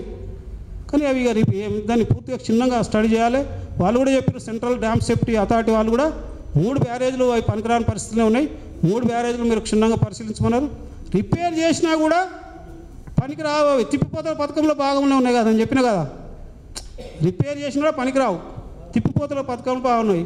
ఎలక్షన్ల ముంగట ఏం చెప్పారంటే, ఇదే బాగా ప్రచారంలో పోయింది మేడిగడ్డ. ఆయన దిగిపోవడానికి కూడా కారణం ఇదే అయింది.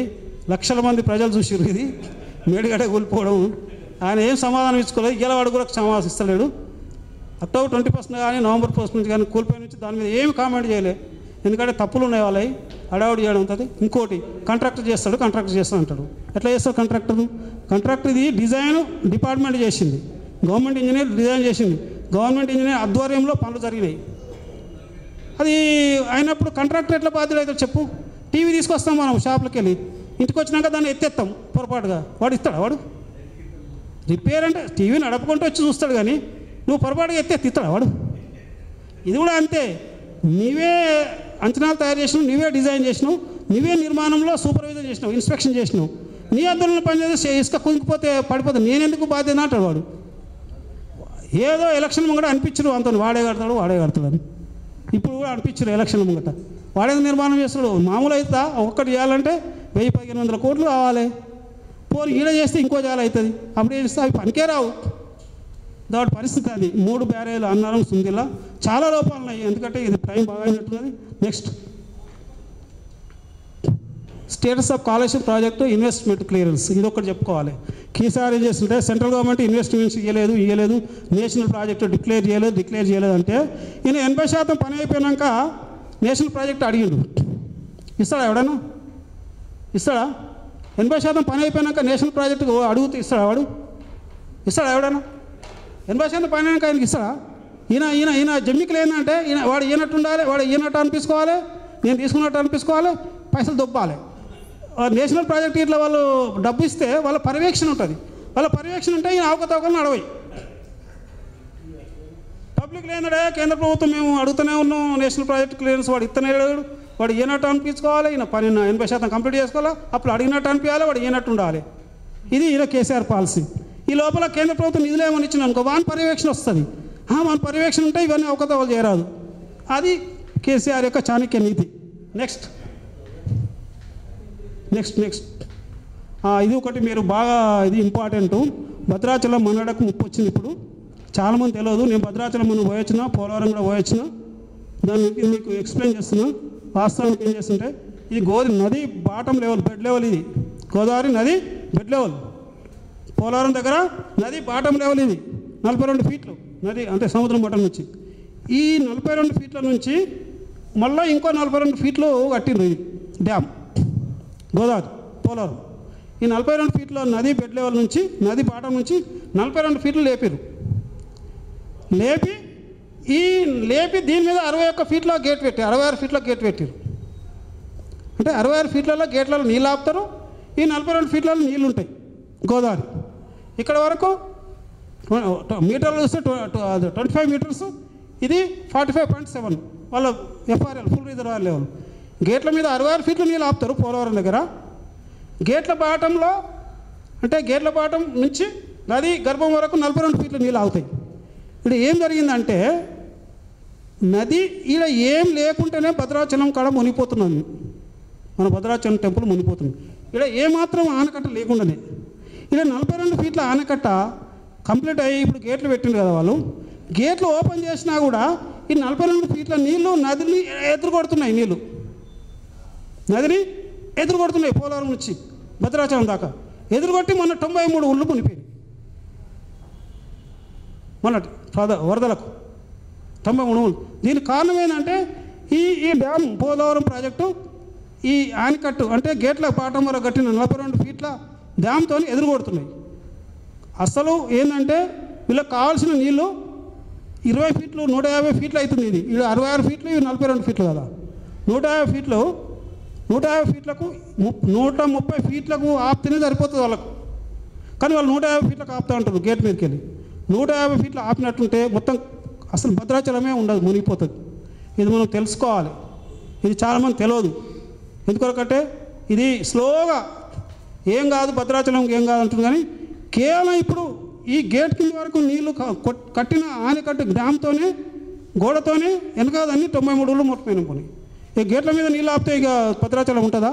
ఇప్పటికే ఏం లేకుండానే మునిగిపోతున్నది. ఇక డ్యామ్ లేకుండానే భద్రాచలం కాడ మొన్న పోయిన వరదలు, గోదావరి మ్యాక్సిమం వరద 30 లక్షల క్యూసెక్స్ వచ్చింది 1985లో. 85లో భద్రాచలం మొత్తం కూడా కరకట్ట లేకుండే ఆ కళ్యాణ మండపం పైన శిఖం దాకా నీళ్ళు వచ్చింది, మునిపోయింది. అంటే డ్యామ్ లేకుండానే మునిగిపోతుంది ఆ ఏరియా. మరి ఇక నువ్వు డ్యామ్ ఈ 42 ఫీట్లు కట్టినాక భద్రాచలం టెంపుల్ ఉంటుందా? కాబట్టి దీని మీద తెలంగాణ ప్రజలు తెలుసుకోవాలి. ఇప్పటికైనా పోలవరం ప్రాజెక్టును ఖచ్చితంగా 20 ఫీట్లు తగ్గించమనాలి. తగ్గిస్తే కూడా వాళ్ళకు ఉపయోగించుకోవడానికి ఏమీ లోటు లేదు. వాళ్ళ తూములు, కెనాల్స్ లెవెల్స్ అన్నీ పర్మిట్ చేస్తున్నాయి. 130 ఫీట్ల వరకే పర్మిట్ చేస్తున్నాయి. 150 ఫీట్లు ఎట్టి పరిస్థితుల్లో ఆనేయకుండా తెలంగాణ ప్రజలు తెలుసుకొని ఇప్పుడు మరొక ఉద్యమం చేయాల్సిన అవసరం ఉంది పోలవరం ప్రాజెక్టు మీద, భద్రాచలం టెంపుల్ కాపాడాలనుకుంటే.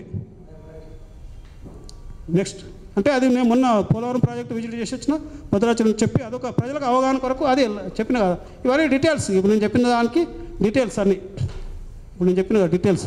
వాళ్ళ తూమ్ లెవెల్ ఎట్లుందంటే వాళ్ళ కెనాల్ తూమ్ లెవెల్ 116 ఫీట్ల మీద ఉంది. దాని మీద నీళ్ళు వాళ్ళు డెప్త్ ఎంత వాడతారంటే 9 మీటర్లు. వాళ్ళు అంతా కలిస్తే 130 ఫీట్లు సరిపోతుంది లెవెల్.